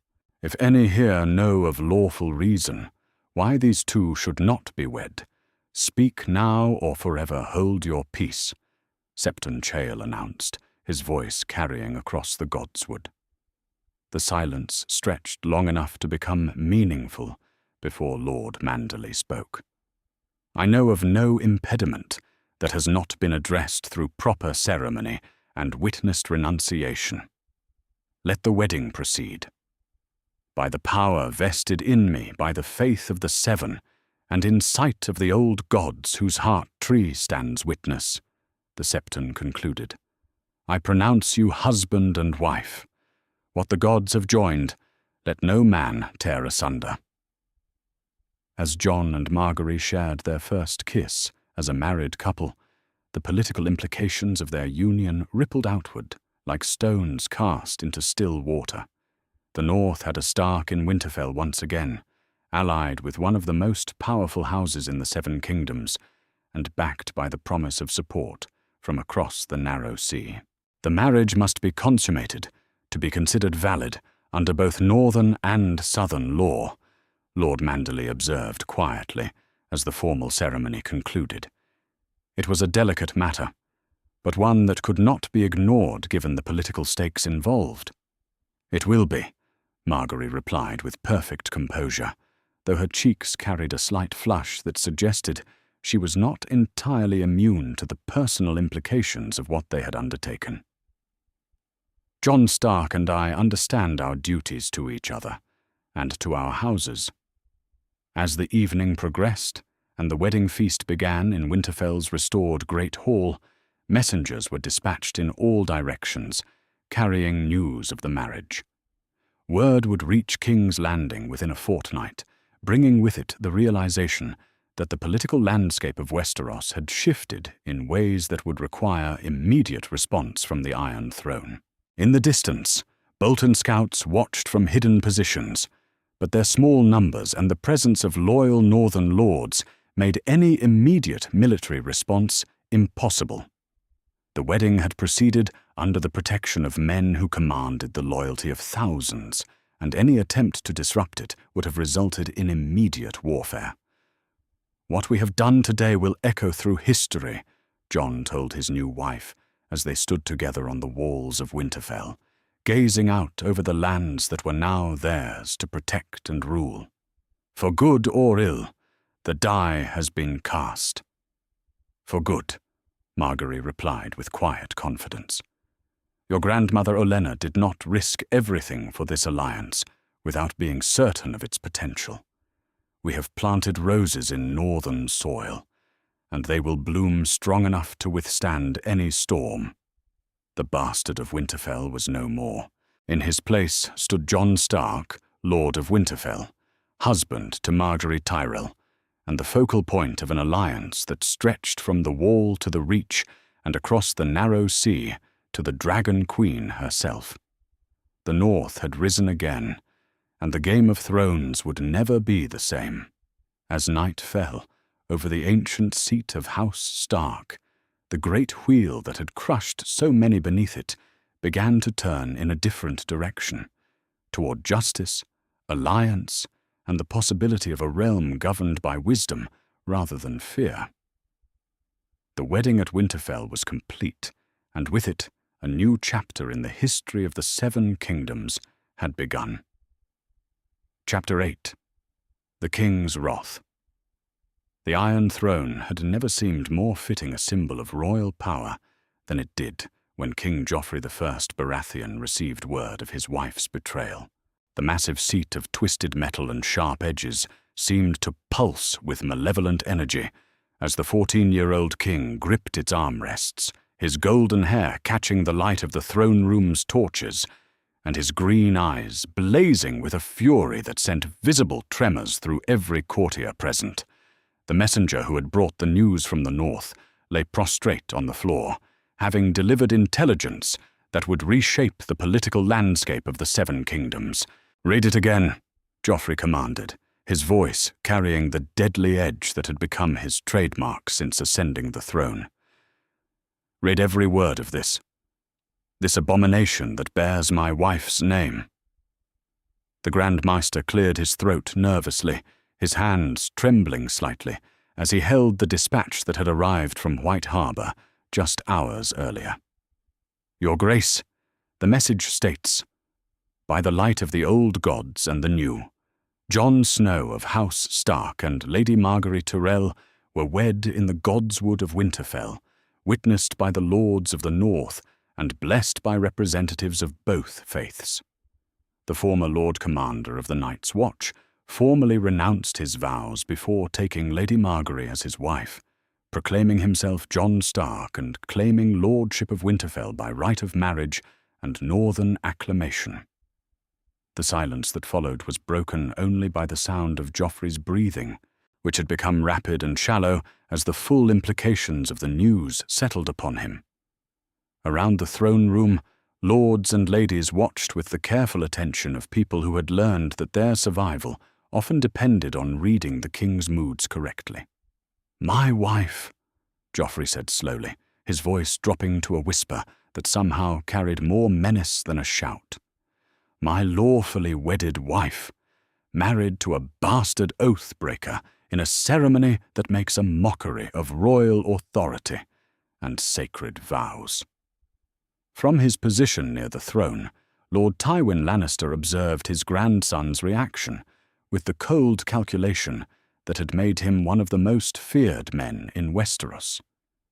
At 58, the Lord of Casterly Rock had seen enough royal tantrums to recognize when anger might be channeled into effective action versus when it would simply result in destructive rage.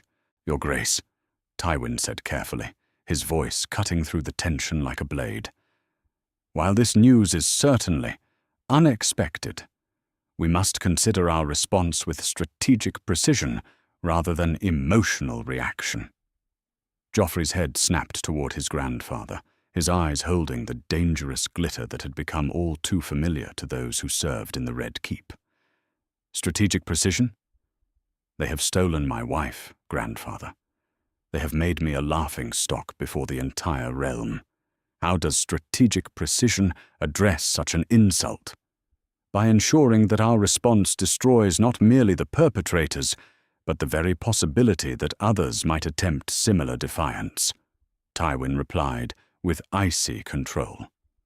"House Tyrell has revealed their true loyalties, and the bastard Jon Snow has committed treason by breaking sacred vows and claiming lands that belong to the crown. This presents us with an opportunity to crush multiple enemies simultaneously." Near the base of the throne, Prince Tommen Baratheon watched the proceedings with the wide eyes of a 10-year-old boy who was beginning to understand that the games of adults often involved life and death. His gentle nature made him ill-suited to witness the kind of planning that was about to unfold, yet his position as second in line to the throne meant he could not be shielded from such realities. "What manner of opportunity?"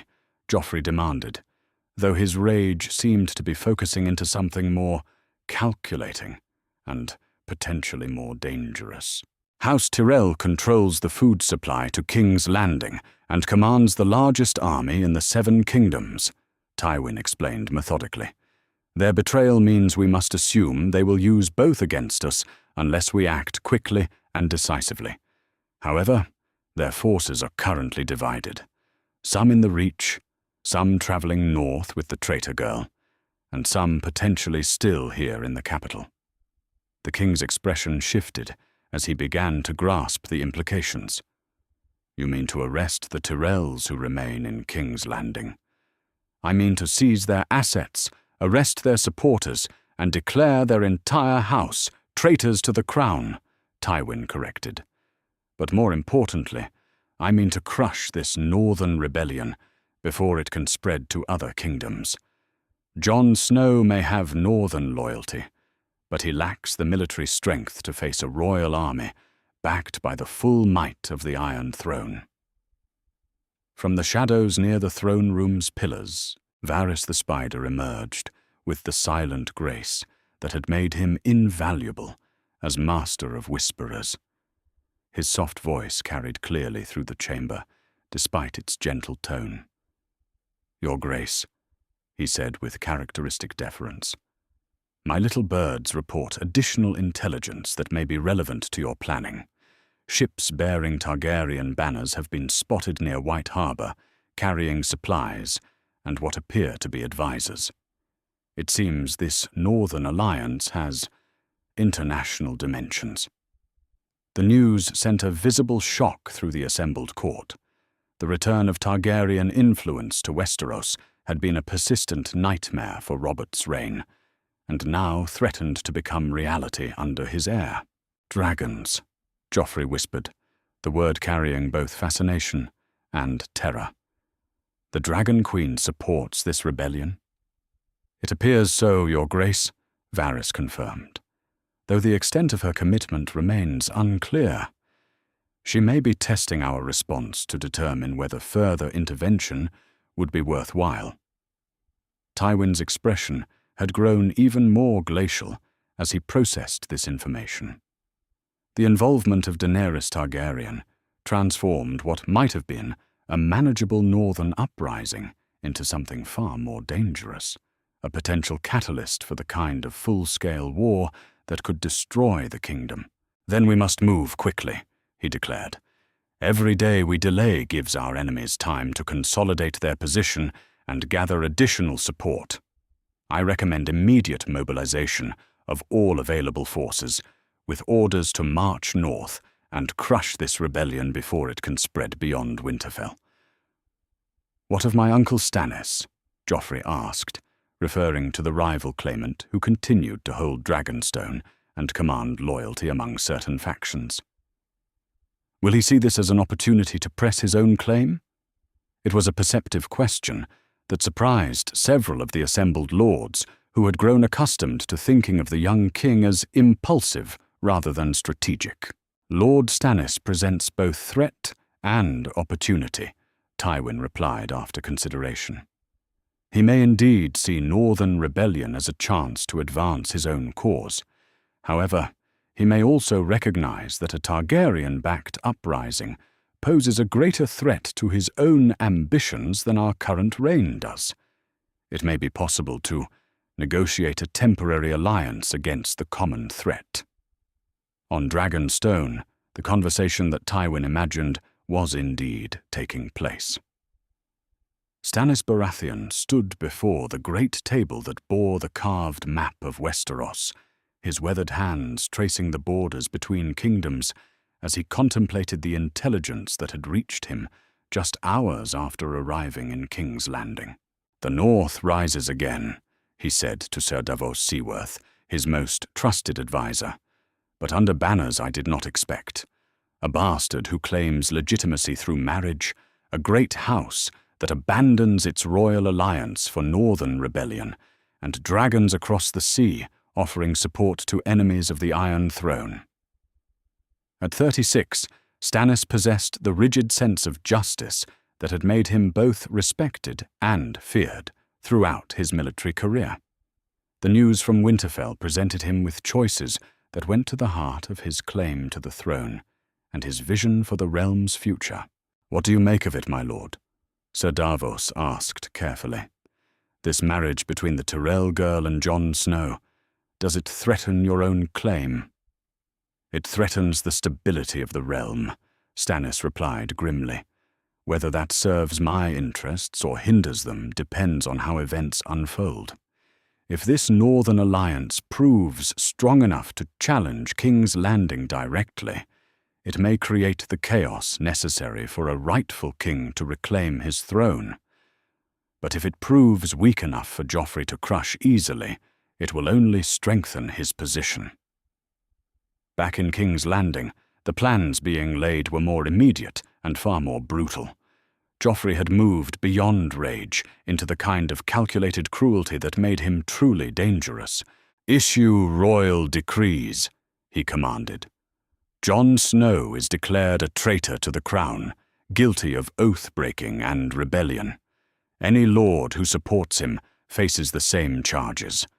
House Tyrell is stripped of all lands and titles, their assets seized for the crown, and warrants issued for the arrest of all family members." "And the military response?" Tywin prompted. 20,000 men, Joffrey declared with savage satisfaction, "led by our best commanders and equipped with siege engines capable of reducing Winterfell to rubble if necessary. I want the bastard's head on a spike, and my wife returned to King's Landing to face judgment for her betrayal." The orders that went out from the Red Keep that evening would set in motion events that would determine the future of the Seven Kingdoms. Ravens flew to every corner of the realm carrying royal decrees that branded the Northern Alliance as treasonous. Ships prepared to carry troops and supplies north for what promised to be a campaign of unprecedented brutality. And in castle chambers throughout King's Landing, lords and ladies began making the careful calculations that would determine which side they would support in the war that was surely coming. "Your Grace," Grandmaster Pycelle ventured carefully, "there is one additional matter that requires your attention. The question of succession. If Lady Margaery's marriage to Jon Snow is recognized as legitimate, it would invalidate her marriage to you, leaving the question of royal heirs somewhat complicated." Joffrey's smile held all the warmth of a winter storm. "There will be no legitimacy to recognize. When I am finished with the bastard and his supporters, there will be nothing left but ashes and bones to mark their rebellion. The only succession that matters is the one that flows from my own future marriages to queens who understand the meaning of loyalty." As night fell over King's Landing, the Iron Throne gleamed in the torchlight like the blade it had always been, a symbol of power maintained through fear, violence, and the willingness to destroy anyone who challenged royal authority. The king's wrath had been unleashed, and the realm would soon learn the price of defying the crown. The war for the North was about to begin, and the outcome would determine not merely who ruled from Winterfell, but whether the Seven Kingdoms would survive intact or shatter into pieces too small to rule. Chapter 9. The Northern Renaissance. The sound of hammers and saws echoed through Winterfell's courtyards as the ancient seat of House Stark underwent a transformation that went far beyond mere restoration. 3 weeks had passed since the wedding that had united the North's most storied name with one of the South's most powerful houses, and the changes were evident in every stone that was reset and every timber that was raised. At 17, Jon Snow, now Jon Stark, Lord of Winterfell, stood atop the castle's walls, watching work crews repair damage that had seemed permanent just months earlier. His dark hair caught the morning light as he surveyed the organized chaos below, his grey eyes taking in details that would have escaped a less experienced observer. The men working on Winterfell's restoration came from across the north, carpenters from White Harbour, stonemasons from the mountains, and labourers from farms that had been rebuilt with grain supplied by Tyrell ships. Each represented not merely hands for the work, but loyalty to the cause of northern independence that was slowly coalescing around the Stark banner. The South Tower should be habitable within a fortnight, reported Maester Luwin's replacement, a young scholar from Old Town, whose loyalties had been secured through careful negotiation rather than inherited tradition. The damage was extensive, but the foundations remained sound. Much like the North itself, one might say. Jon nodded thoughtfully. The metaphor was apt. The North had endured the devastation of war, occupation, and political chaos, yet the underlying strength that had sustained House Stark for thousands of years remained intact, waiting for the right leadership to restore it to its former glory. "What word from the harvest?" he asked, turning his attention to more immediate concerns.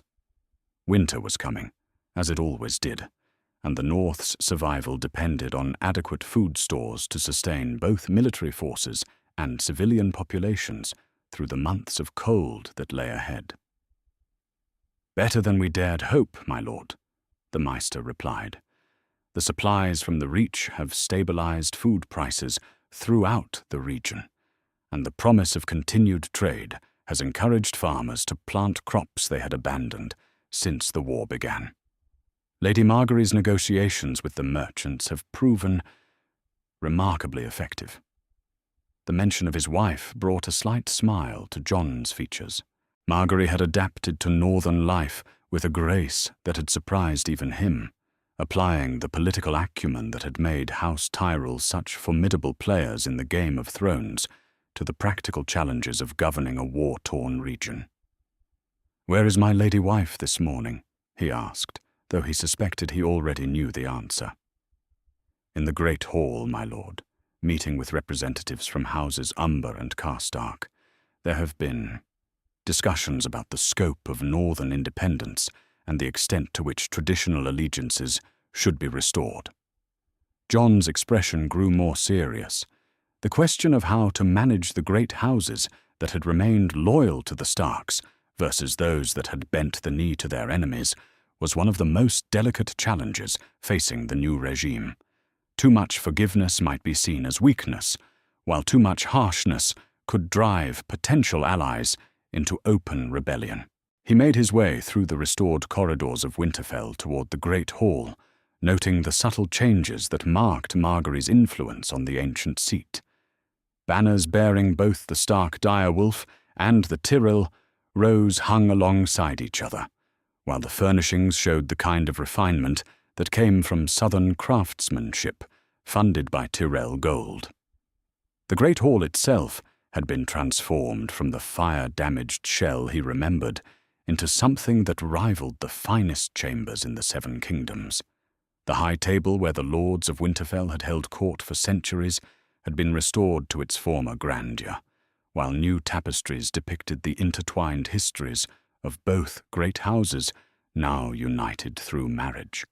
Margaery sat in the place traditionally reserved for the Lady of Winterfell, but her position at the table suggested partnership rather than subordination. At 17, she had already demonstrated the kind of political sophistication that took most nobles decades to develop, and her management of the complex negotiations required to rebuild northern unity had proven invaluable. "Lord Umber," she was saying as Jon entered, her voice carrying the musical quality that could charm courts throughout Westeros, while maintaining the underlying steel that made clear she would not be trifled with. "Your concerns about Karstark loyalty are understandable given recent history. However, we must consider whether punishment for past errors serves our current needs better than forgiveness that secures future cooperation." Small Jon Umber, a giant of a man whose family had served House Stark for generations, nodded grudgingly. The Karstarks followed Robb to war, then turned against him when they thought it served their interests. How do we know they won't turn again when the next crisis arises? "Because," Jon said, as he took his place beside Margaery, We will give them reasons to remain loyal that go beyond fear or tradition. The North rises not through threats, but through shared prosperity and mutual benefit. Lord Karstark, a weathered man whose family had indeed wavered in their loyalties during the war, leaned forward with evident interest. "And what manner of prosperity do you offer, Lord Stark? The North has never been wealthy in gold or grain." "The North possesses resources the South values highly," Margaery replied smoothly. "Timber, furs, and minerals that can be traded for manufactured goods and luxuries. But more importantly, we offer stability in a realm that grows more chaotic by the day. Merchants value predictable trade routes and honest dealing over the corruption that has come to define King's Landing." Jon studied the faces around the table, noting the careful attention with which the northern lords weighed these words. These were men who had seen their traditional way of life destroyed by wars fought for causes that had little to do with northern interests. The promise of a return to prosperity and security resonated more strongly than appeals to ancient loyalties alone. "There is another matter we must discuss," he said carefully. "Word has reached us regarding my siblings, who remain unaccounted for. Sansa lives, though she remains in the Vale under the protection and control of Lord Baelish, where she is known as Elaine Stone. Arya's fate remains unknown, though she was last seen in the Riverlands during the worst of the fighting." The mention of the missing Stark children brought a somber mood to the gathering. The restoration of House Stark's power meant little if its future generation remained scattered or lost. "We have sent discreet inquiries regarding both girls," Margaery added. "Sansa's location is known, but any attempt to reach her must be carefully planned to avoid alerting Lord Baelish to our intentions. As for Arya—" She paused, choosing her words with care. "The reports we have received suggest she may have fallen in with groups that operate outside normal feudal structures. If she lives, finding her will require patience and considerable resources." "And Bran and Rickon?" asked Lord Manderley, who had travelled from White Harbour specifically for this gathering. "The younger boys who were said to have died when Winterfell burned?" Jon exchanged a glance with Margaery before answering. "Our investigations suggest they may have survived the burning of Winterfell, though their current whereabouts remain uncertain. Bran was last reported travelling north of the Wall, while there are rumours that Rickon may have reached Skagos with his protector Osha. The revelation that the youngest Stark heirs might still be alive sent a ripple of excitement through the assembled lords. If true, it would mean that House Stark's future was more secure than anyone had dared hope during the darkest days following the Red Wedding. "These are matters for the future," Jon continued. "Our immediate concern must be preparing for the response that King Joffrey will certainly make to our change in allegiance. Intelligence suggests that royal forces are already mobilizing in the south, and we must be ready to defend what we have built." Lord Umber's expression grew grim. "How many men can the Crown field against us? Our forces are still rebuilding from the losses we suffered during Robb's campaign." "Perhaps 8,000 to 10,000 men can be mobilized quickly from the northern houses," Jon replied honestly.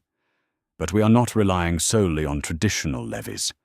The supplies and gold from the Reach have allowed us to hire additional forces, and there are promises of more substantial support from across the Narrow Sea." Margaery leaned forward, her voice carrying the confidence that came from detailed planning. "The Dragon Queen has pledged material support for our cause, including weapons, supplies, and experienced advisors who understand the challenges of fighting against superior numbers. More importantly, she has promised that any royal army that marches north will find itself facing enemies on multiple fronts." "You speak of dragons," Lord Karstark said quietly.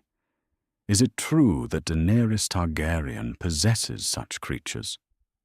"It is true," Jon confirmed, though whether she will bring them to Westeros immediately remains to be seen.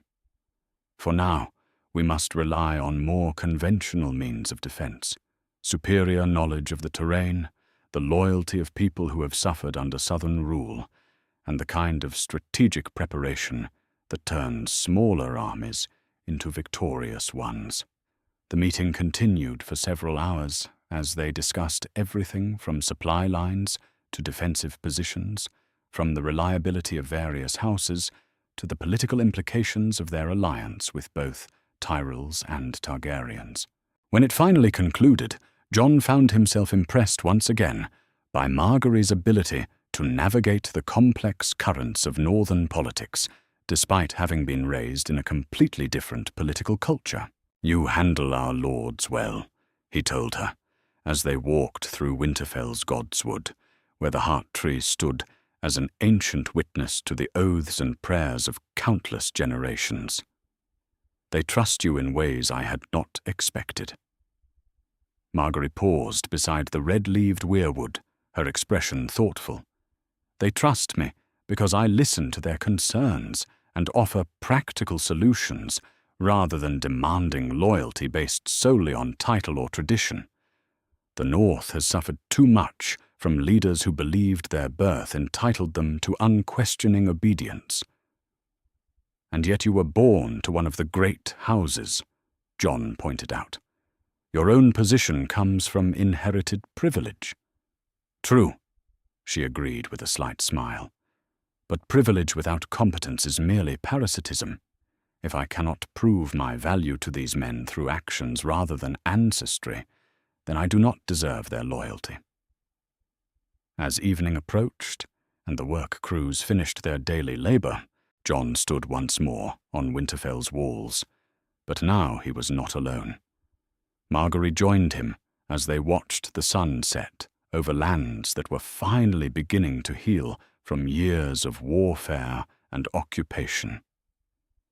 "Do you think we can hold what we have built?" she asked, her voice carrying a note of uncertainty that she rarely allowed others to see. "I think," Jon replied carefully, "that we have given the North something it has lacked for too long. Hope that the future can be better than the past. Whether we can defend that hope against those who would destroy it remains to be seen. But I believe it is a cause worth fighting for." In the distance, smoke rose from the chimneys of villages that were rebuilding, while the roads carried merchants and travelers who no longer feared bandits or competing armies. The Northern Renaissance was more than just the restoration of Winterfell. It was the rebirth of an entire region under leadership that understood the difference between ruling and governing. The wheel that had crushed so many beneath it was beginning to turn in a different direction, and the North would either rise stronger than ever or fall in the attempt to break free from the cycle of war and suffering that had defined recent history. But for the first time in years, the people of the North had reason to believe that their sacrifices might lead to something better than mere survival. Chapter 10. Dragons and Roses. The harbour at White Harbour had not seen such activity since the height of Robb Stark's campaign, when ships carrying northern troops had departed for what they believed would be a righteous war to restore their king to his throne. Now, as dawn broke over the ancient port city, the vessels that rode at anchor bore different banners. The three-headed dragon of House Targaryen, alongside supply ships flying Tyrell colours, their holds laden with weapons, gold, and advisors who carried the promise of support from across the narrow sea. Lord Wyman Manderley stood on the harbour's main wharf, his considerable bulk wrapped in furs against the morning chill, watching as longboats ferried cargo and passengers to shore. At his side, representatives of the new Northern Alliance waited with a mixture of anticipation and apprehension. The arrival of Targaryen support had been promised for weeks, but the reality of foreign ships in a northern harbour carried implications that went far beyond immediate military advantage. 12 ships, reported Sir Wendell Manderley, his father's eldest son and heir. 8 carrying supplies and weapons, 4 with passengers. The manifests list enough steel to arm 3,000 men, grain to feed an army through a winter siege, and gold sufficient to hire every sellsword company between here and Old Town. The elder Manderley nodded thoughtfully. House Manderley had prospered through trade and careful political manoeuvring, understanding better than most northern houses the value of international alliances. Yet even they had never imagined circumstances that would bring dragon ships to their harbours. "And the passengers?" Lord Manderley inquired. "Advisors as promised, military engineers who understand siege warfare, quartermasters experienced in managing large-scale supply operations and—" Sir Wendell paused, consulting his notes. "One passenger of particular importance, Tyrion Lannister, travelling under the protection of the Dragon Queen and bearing letters of introduction." The news sent a murmur through the assembled northern representatives. Tyrion Lannister's presence complicated an already delicate situation, transforming what might have been straightforward foreign support into something that approached diplomatic revolution. Within hours, word of the arrivals had reached Winterfell, carried by ravens that flew faster than any horse could travel over the rough roads between White Harbour and the ancient seat of House Stark. Jon received the intelligence while reviewing defensive preparations with his military advisors, and the weight of the moment was not lost on anyone present. "Tyrion Lannister," he repeated, setting aside the dispatch to study the faces of the men around him. "The dwarf who served as Hand of the King before his trial for regicide. His presence here suggests that our alliance has attracted support from unexpected quarters." Sir Roderick Castle, the old master-at-arms who had returned to serve House Stark despite his advanced years, shook his grizzled head with obvious concern. A Lannister offering aid to House Stark. There's irony sharp enough to cut a man. How do we know this isn't some elaborate trap designed to destroy us from within? "Because," Margaery said, as she entered the solar with her characteristic grace, "a trap would involve someone whose presence would be welcomed, not the son of the man whose armies destroyed the North. If Tyrion Lannister has truly broken with his family, his knowledge of southern politics and military capabilities could prove invaluable." Jon studied his wife's expression, noting the careful calculation behind her words. At 17, Margaery had already demonstrated an understanding of political complexity that surpassed many lords twice her age, and her assessment of this development carried considerable weight. "What do your advisors from the south tell you about Lannister loyalties?" he asked. "That Tyrion's break with his family appears genuine," she replied, moving to stand beside the great table where maps of the north were spread with markers indicating friendly forces, potential threats, and strategic positions. "He killed his father, publicly defied his sister, and fled King's Landing under circumstances that make reconciliation impossible. If he serves Daenerys Targaryen now, it is likely because he sees her cause as the only alternative to continued Lannister rule." The arrival of the support convoy required immediate decisions about how to integrate foreign resources into northern defensive plans, without appearing to be puppets of southern or eastern powers. Jon called for a general council to convene in Winterfell's Great Hall, where representatives of the major northern houses could witness the alliance's growing strength while addressing concerns about foreign influence. 2 days later, the Great Hall of Winterfell hosted a gathering unlike any in the castle's 1,000-year history. Northern lords sat alongside Tyrell advisors, while representatives of the Dragon Queen presented inventories of supplies and strategic assessments that had been prepared in the pyramids of Meereen. At the head table, Jon and Margaery presided over negotiations that would determine how the North would face the royal army, that was surely marching towards them. Tyrion Lannister proved to be a fascinating addition to the proceedings. Despite his stature, he commanded attention through intelligence and wit that had served him well in the deadly politics of King's Landing. When he spoke, even the most suspicious northern lords listened with reluctant respect. "Your Grace, my lords," he said, rising to address the assembly. "I bring greetings from Daenerys Targaryen, Queen of Meereen, and rightful ruler of the Seven Kingdoms. She wishes you to know that your cause has her full support, not merely because it serves her interests, but because she believes the realm has suffered too long under rulers who mistake cruelty for strength." Lord Umber leaned forward, his massive frame dwarfing the ornate chair that had been provided for him. "Pretty words from across the narrow sea. What does this Dragon Queen offer beyond promises and speeches?" Tyrion's smile held genuine amusement. "Lord Umber, I spent years listening to pretty words that concealed empty promises. What I offer you are hard facts and tangible resources. 3,000 sets of weapons and armor, manufactured in the forges of Meereen and Tyrosh, enough grain to feed an army of 10,000 men for 6 months, gold sufficient to triple your fighting strength through mercenary companies already operating in Westeros." He paused, allowing the magnitude of the offer to sink in before continuing. "But more importantly, Queen Daenerys offers you something that gold cannot buy: legitimacy.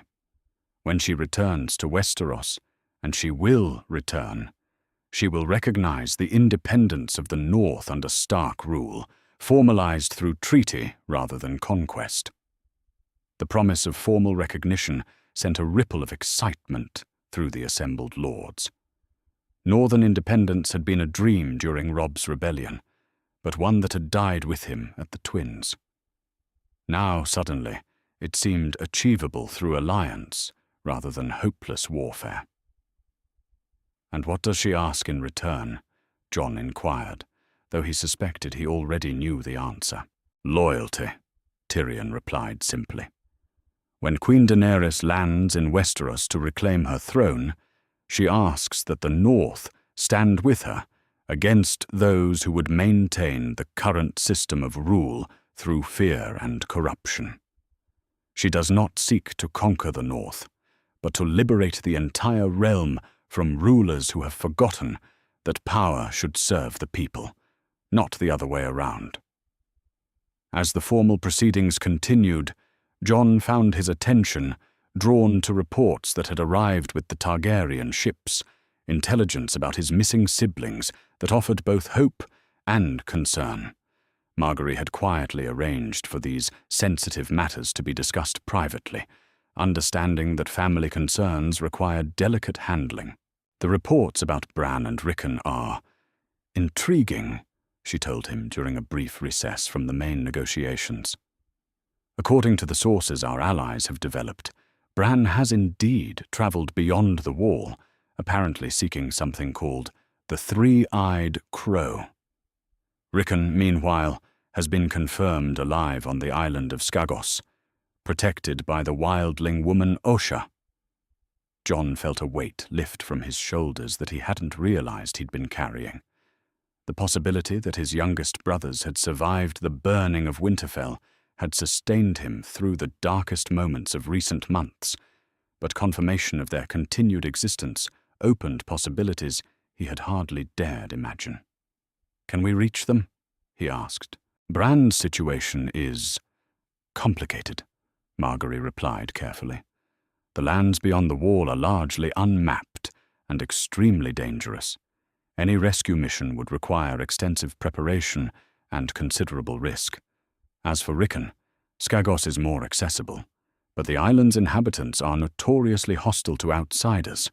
Both operations would need to wait until after we deal with the more immediate threat of King Joffrey's army." The strategic planning session that followed lasted well into the night, as northern lords and foreign advisors worked together to develop a defensive strategy that could counter the superior numbers they would face. The Targaryen military engineers brought expertise in siege warfare that northern forces had previously lacked, while Tyrion's knowledge of southern military doctrine provided insights into how royal commanders would likely approach the campaign. The royal army will number between 15 and 20,000 men, Tyrion reported, consulting notes he had compiled from his knowledge of crown resources and recent intelligence. They will be well equipped and professionally led, but they will also be operating far from their supply bases and in terrain that favors defenders who know the land. Maester Luwin's replacement, still young but proving competent, added his own analysis. Our forces currently number approximately 12,000, including the traditional northern levies, mercenary companies hired with Targaryen gold, and volunteers who have joined our cause from across the realm. We are outnumbered, but not hopelessly so. More importantly, Margaery observed, we are fighting for our homes and families. While they are fighting for the glory of a king, they fear rather than love. That difference in motivation may prove decisive when the actual fighting begins. As the council session concluded and the various lords departed to make their own preparations, Jon stood once more on Winterfell's walls.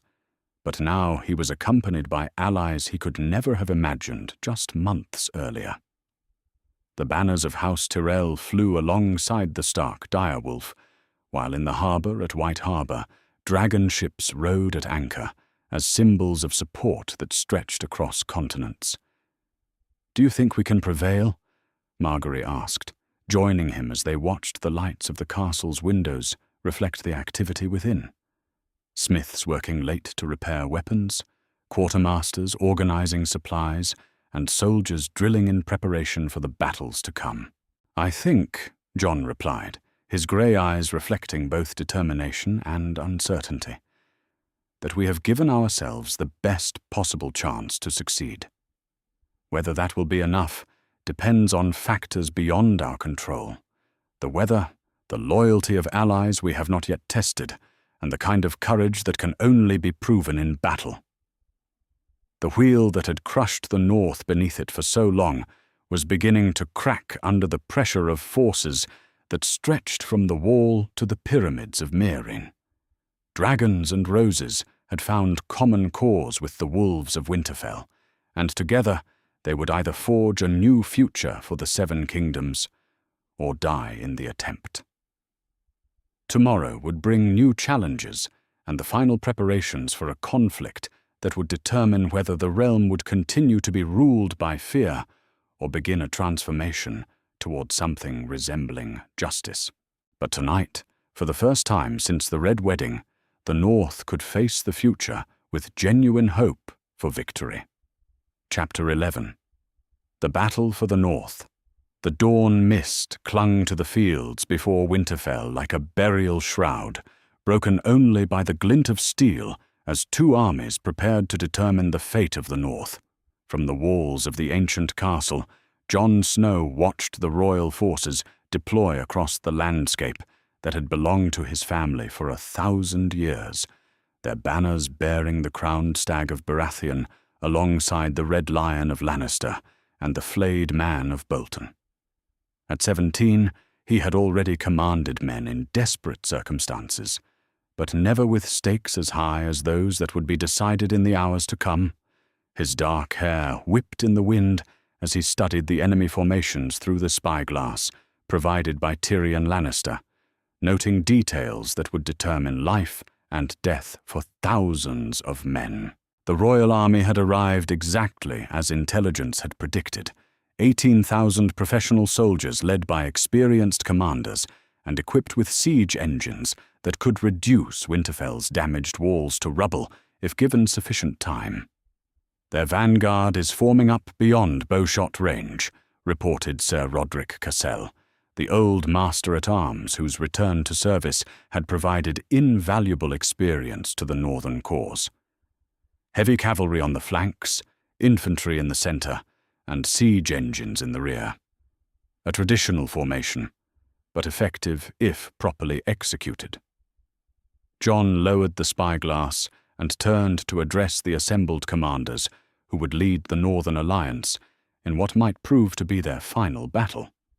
Beside him stood Margaery, her presence a reminder that this conflict represented more than military conquest.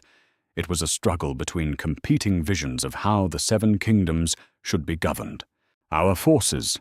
Jon asked, though he already knew the numbers by heart. 12,800 men, replied Lord Manderley, whose own forces had swelled with volunteers who had rallied to the Stark banner in recent weeks. 8,000 Northmen, 3,000 mercenaries hired with Targaryen gold, and nearly 2,000 volunteers from across the realm who have joined our cause.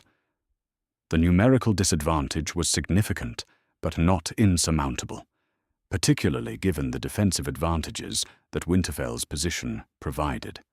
The castle sat on elevated ground that commanded the surrounding countryside, while its granite walls, though blackened by fire, remained formidable obstacles to any assault. "Sir Loras," Jon said, turning to his wife's brother, who had proven both his loyalty and his military competence in the weeks of preparation leading to this moment. At 18, the Knight of Flowers possessed a combination of skill and charisma that made him ideal for commanding the cavalry units that would determine the battle's outcome. "Your assessment of their cavalry strength?"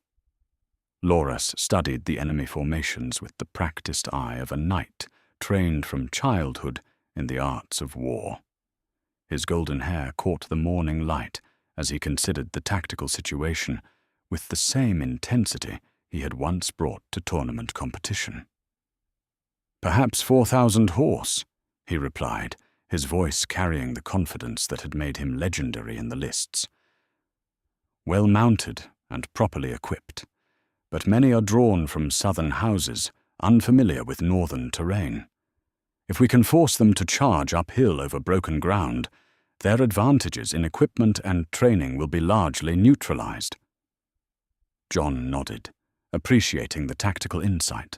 The battle plan they had developed over weeks of careful preparation relied heavily on using Winterfell's defensive position to offset their numerical disadvantage, but success would require perfect coordination between forces that had never fought together before.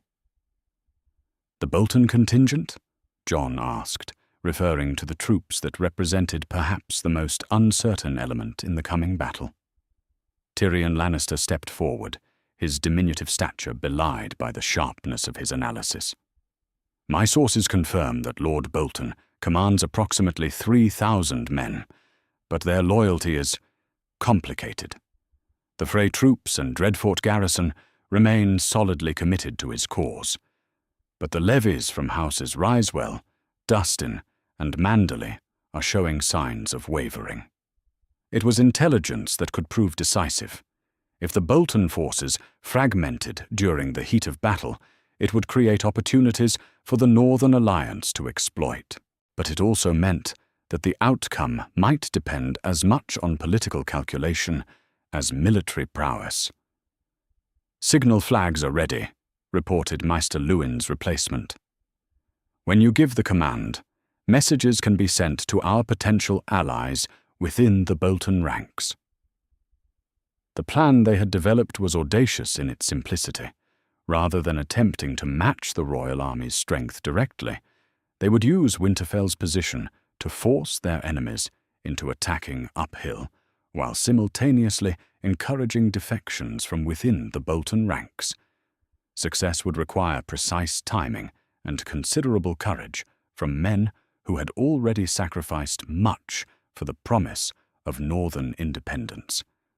As the morning progressed, the Royal Army completed its deployment and began the methodical preparation for assault. Jon watched from Winterfell's walls as siege engines were positioned and infantry formations adjusted to account for the terrain they would need to cross. Everything proceeded with the mechanical precision of professional military operations, yet he noted signs of uncertainty among the troops that suggested not everyone in the Royal Army was entirely convinced of their cause. "They know they're fighting for a boy king who rules through fear," Margaery observed, joining him on the battlements. Despite her youth and southern upbringing, she had proven remarkably adept at reading the moods of soldiers and understanding the psychological elements that determined battles as much as tactics and equipment. "Many of those men served under your father, or fought alongside northern forces during Robert's rebellion. They cannot be entirely comfortable with this situation." The observation proved prophetic when the first assault began shortly after midday. The royal forces advanced with disciplined precision, their banners streaming in the wind as thousands of men marched across the fields that had once been peaceful farmland. But as they approached Winterfell's outer defences, the psychological strain of attacking the ancient seat of House Stark became evident in their formations. Jon had positioned himself with the reserve forces in Winterfell's Great Hall, where he could coordinate the defence while remaining ready to respond to changing circumstances. Around him, runners carried messages between different sections of the castle's defences, while the sound of battle grew steadily louder as siege engines began their bombardment of the walls. "The East Gate is holding," reported one messenger, his face streaked with sweat and smoke. "Lord Umber's men have repelled 2 assaults, but they're taking heavy casualties." "The cavalry feint is working," added another runner. "Sir Loras has drawn their horse away from the main assault, but he'll need support if he's to maintain the deception much longer."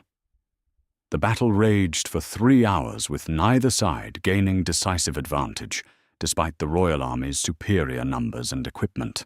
Winterfell's defenders had prepared for months for this moment, turning every courtyard and corridor into potential killing grounds while maximizing the advantages provided by elevated position and intimate knowledge of the terrain.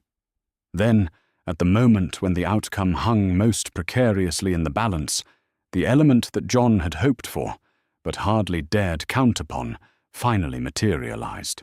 Signal flags appeared among the Bolton formations, followed by the sight that would determine the battle's outcome. Entire units of troops turning their weapons against their former allies and marching toward Winterfell under banners of truce. "Lord Karstark has declared for House Stark," shouted a messenger, whose voice carried clearly over the din of battle. "House Ryswell and House Dustin have abandoned Bolton and are requesting terms to join our forces." The psychological impact of the defections spread through both armies like wildfire.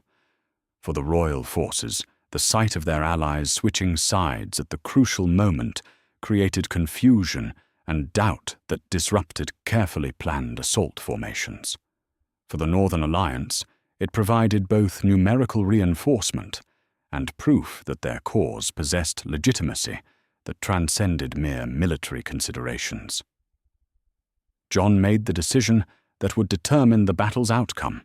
Rather than remaining safely within Winterfell's walls, he led the reserve forces in a sortie designed to exploit the confusion among the royal troops, while linking up with the defecting Bolton units. It was a calculated risk that could either secure victory or result in his death and the collapse of the entire alliance. The charge that followed became legend in northern histories. Jon led from the front, his sword reflecting the afternoon sun as he carved through enemy lines, with the skill that had made him Lord Commander of the Night's Watch at 17. Behind him, northern troops and foreign mercenaries fought side by side with the desperate courage of men who knew they were fighting for more than mere victory. They were fighting for the right to determine their own destiny. Olenna Tyrell's cavalry struck the royal flanks at the precise moment when Jon's infantry assault reached its climax, completing the tactical coordination that shattered the enemy's formations and turned organized assault into chaotic retreat. The Knight of Flowers proved that his tournament victories had been more than mere pageantry, leading his horsemen in charges that scattered enemy units and captured the siege engines that had threatened Winterfell's walls. By evening, the royal army was in full retreat, leaving behind thousands of casualties and most of their heavy equipment. The cost of victory had been high. Over 2,000 Northern Alliance troops lay dead or wounded on the battlefield. But the outcome was decisive in ways that transcended immediate military considerations. "Send ravens to every corner of the 7 kingdoms," Jon commanded, as he surveyed the aftermath of the battle from Winterfell's walls. His grey eyes reflected exhaustion and grief for the fallen, but also determination to ensure their sacrifice had meaning. "Let it be known that the North has defended itself successfully against royal tyranny, and that Northern independence is no longer a dream but an accomplished fact." Margaery stood beside him, her dress stained with blood from the wounded she had helped tend during the battle's aftermath. "What of the prisoners?" she asked, referring to the several thousand royal soldiers who had surrendered, rather than continue fighting for a cause they could no longer support. "Those who wish to return south will be given safe passage," Jon replied. "Those who wish to remain and serve the North will be welcomed, provided they swear new oaths. This victory means nothing if we rule through the same methods that our enemies used against us." As night fell over the battlefield, the political implications of the day's events began to ripple outward, like stones cast into still water. Word of the royal army's defeat would reach King's Landing within days, fundamentally altering the balance of power throughout Westeros. Other kingdoms would be forced to choose whether to support continued Lannister rule or align themselves with the proven strength of the Northern Alliance. The wheel that had crushed the North beneath it for so long had finally been broken, not through mere rebellion, but through the kind of coordinated resistance that combined military strength with political legitimacy and international support. The battle for the North was over, but the transformation it had initiated was just beginning. In the great hall of Winterfell, where the lords of the North had gathered to determine their response to southern oppression, new banners now hung alongside the ancient direwolf of House Stark. The rose of House Tyrell and the dragon of House Targaryen symbolized alliances that stretched across continents, while the presence of former enemies who had chosen to join the Northern cause demonstrated that change was possible even in the darkest of times. The North had risen again, stronger than ever, and allied with forces that could reshape the entire known world. The battle was won, but the war for the soul of Westeros was just beginning. Chapter 12. A new spring. 1 year had passed since the battle for the North, and the great hall of Winterfell bore little resemblance to the fire-damaged shell that had greeted Jon Snow when he first returned to his ancestral home. Spring banners bearing the direwolf of House Stark flew alongside the golden rose of House Tyrell, while representatives from across the 7 kingdoms gathered to witness the formal establishment of the Kingdom of the North, an independent realm recognized by treaty rather than won through conquest alone. At 18, Jon Snow, now King Jon Stark, first of his name, carried himself with the bearing of someone who had grown into leadership through necessity rather than inheritance. His dark hair showed the first threads of premature grey that came from carrying the weight of a crown, while his grey eyes reflected the wisdom that had been earned through difficult choices and costly victories. Beside him sat Queen Margaery, also 18, whose political acumen had proven as valuable as any sword in securing the North's independence. "Your Grace," announced the herald whose voice carried clearly through the packed hall, "Lord Tyrion Lannister, representative of Queen Daenerys Targaryen, first of her name, Queen of Meereen and the Bay of Dragons." The small man who entered the great hall walked with the confidence of someone whose intelligence had repeatedly proven more valuable than physical stature. In the year since the Northern victory, Tyrion had served as the crucial link between the independent North and the Dragon Queen, whose support had made that independence possible. "Your Grace, Your Majesty," Tyrion said, offering bows to both Jon and Margaery that conveyed respect without subservience. "I bring word from Queen Daenerys regarding the formal treaty that will establish permanent alliance between the Kingdom of the North and the Targaryen restoration."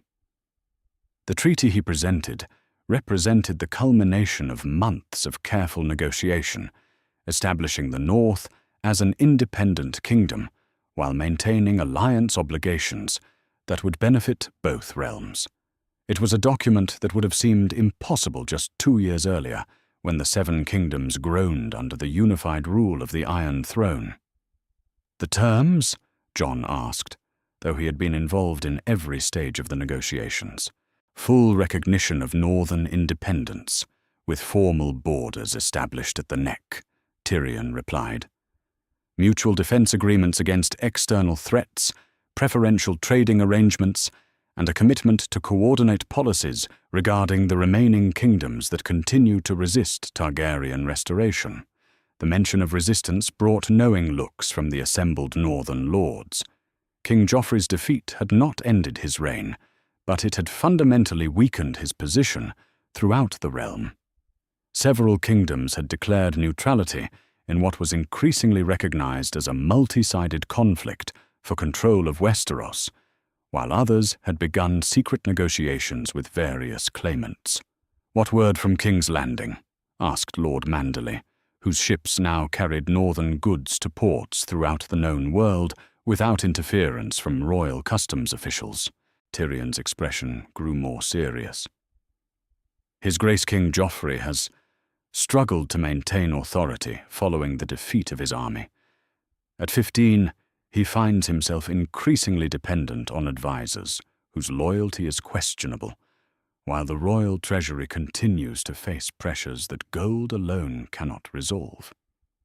The careful phrasing conveyed information that direct statements could not safely express. Joffrey's position had become precarious, not merely because of military defeat, but because his fundamental approach to governance had proven unsustainable when faced with coordinated resistance. "The Reach?" Margaery inquired, referring to the lands that had once been her family's seat but now existed in a state of uncertain allegiance. "Lady Olenna has returned to Highgarden," Tyrion reported, with what might have been admiration in his voice. "At 73, she has proven remarkably adaptable to changing circumstances. The Reach has declared neutrality in the ongoing conflicts, though their grain continues to flow north through existing trade agreements." The mention of Margaery's grandmother brought a smile to the young queen's features. The Queen of Thorns had orchestrated the alliance that saved the North, and her survival of the political upheaval that followed spoke to the strategic brilliance that had made her legendary. "The other kingdoms?" Jon pressed. "Dorne remains neutral, but sympathetic to Targaryen claims." Tyrion continued his assessment. "The Vale maintains isolation under Lord Baelish's influence, though there are reports of interesting developments regarding the safety of certain northern refugees who had sought sanctuary there. The Iron Islands have proclaimed a new king who shows little interest in mainland politics. The Stormlands remain divided between competing claimants." Each piece of intelligence painted a picture of a realm in transition, where the old certainties of unified rule had given way to a complex web of competing authorities and shifting alliances. It was exactly the kind of situation that the Northern Alliance had hoped to create: chaos among their enemies combined with stability within their own borders. The formal ceremony that followed represented more than mere pageantry. As Jon and Margaery signed the treaty that established the Kingdom of the North as a sovereign realm, they were participating in a fundamental reimagining of how power could be exercised in Westeros. The document established principles of governance that emphasized justice over fear, cooperation over domination. "Ravens have been sent to every corner of the known world," reported the Northern Maester, who had overseen the treaty's preparation. By Moon's turn, every court from Braavos to Yiti will know that the North stands as an independent kingdom, allied with House Targaryen and committed to the principles of just rule. The political implications extended far beyond the immediate participants. Other regions that had suffered under centralized tyranny would see the North's success as proof that alternatives were possible, while potential allies would understand that resistance to oppression could succeed when properly organized and internationally supported. In the private chambers that followed the public ceremony, Jon and Margaery met with their closest advisors to discuss matters that required more delicate handling. The reunion of the scattered Stark family remained a priority that went beyond mere personal sentiment. It was crucial for the long-term stability of the new kingdom. "Sansa?" Jon asked, referring to the sister whose fate had concerned him since learning of her survival in the Vale. "Safe and en route to Winterfell," Margaery replied with evident satisfaction. Lord Baelish discovered that his position had become untenable following certain revelations about his past activities. Lady Sansa chose to return to her family rather than remain under his protection. The carefully neutral phrasing suggested that Baelish's downfall had been neither accidental nor entirely due to circumstances beyond their control. The network of allies and informants that supported the Northern Alliance had proven capable of extending their influence far beyond the formal borders of their kingdom. And the younger boys? "Rickon will arrive within the fortnight," Jon's queen continued. The expedition to Skagos proved successful, though the negotiations required considerable persuasion regarding the value of maintaining friendly relations with the mainland. As for Bran, she paused, choosing her words carefully. The reports from beyond the wall suggest that his journey has led him to discoveries that may prove relevant to threats that extend far beyond immediate political concerns. The mention of dangers beyond the wall served as a reminder that the Game of Thrones, however important, remained secondary to older and more fundamental threats to human survival. The Night's Watch continued its ancient vigil, though their relationship with the new Northern Kingdom required careful navigation, given Jon's dramatic departure from their ranks. "Queen Daenerys?" Jon inquired, shifting the conversation to their most crucial ally. "Preparing for her return to Westeros," Tyrion answered. "The situation in Meereen has stabilized sufficiently to allow her to turn her attention westward, and our success has provided the foothold she needed to justify direct intervention. She will arrive with dragons, armies, and the legitimacy that comes from supporting successful resistance to tyranny." The news that dragons would soon return to Westeros sent a thrill of anticipation through the assembled advisors. Daenerys Targaryen's arrival would fundamentally alter the balance of power throughout the continent, providing the Northern Alliance with allies capable of challenging any force their enemies might assemble. As the day progressed and the various ceremonies concluded, Jon found himself standing once again on Winterfell's walls, but now the view was dramatically different from what had greeted him during the dark days of his arrival. The lands stretching to the horizon showed the prosperity that came from stable governance and international trade, while the roads carried merchants and travelers who no longer feared arbitrary violence or extortion. "Do you ever regret the choice we made?" Margaery asked, joining him as the sun set over their kingdom. Jon considered the question carefully. The path they had chosen had required breaking sacred vows, abandoning certainties, and risking everything for possibilities that had seemed impossibly distant. Yet the results spoke for themselves. The North was free, prosperous, and allied with forces that could reshape the known world. "I regret the cost," he replied honestly. "The men who died for our cause, the relationships that were broken, the certainties that were lost. But I cannot regret the outcome. We have given the North something it has lacked for generations, the right to determine its own destiny. And the future? Jon's grey eyes reflected both satisfaction with what had been accomplished and awareness of the challenges that lay ahead. The future belongs to our children and the world we build for them. If we have succeeded in breaking the wheel that crushed so many beneath it, then perhaps they will inherit a realm where justice matters more than birth, where cooperation achieves more than conquest. In the harbour at White Harbour, ships flying the three-headed dragon of House Targaryen rode at anchor alongside vessels bearing the trade goods of 12 kingdoms. The alliance that had begun with a desperate letter from the Queen of Thorns had grown into a network that spanned continents and offered hope for transformation that went far beyond the borders of any single kingdom. The Game of Thrones would continue, as it always had, but now it was being played by different rules and different players. The North had risen not through conquest, but through alliance, not through fear, but through the promise of justice, not through isolation, but through connections that stretched across the known world.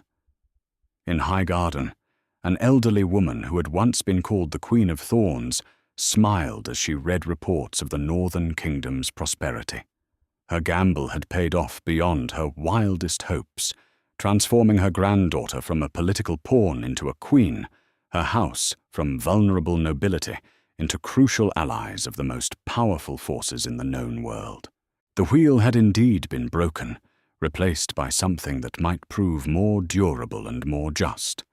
The North had shown that alternatives to tyranny were possible, and the spring that had come to Winterfell promised to spread throughout a realm that had suffered too long under the weight of rulers who confused power with righteousness. A new spring had indeed arrived, and with it the possibility that the 7 kingdoms, or the independent realms that might replace them, could finally become something worthy of the people who called them home. The bastard of Winterfell had become a king, the rose of Highgarden had bloomed in northern soil, and the dragons were coming home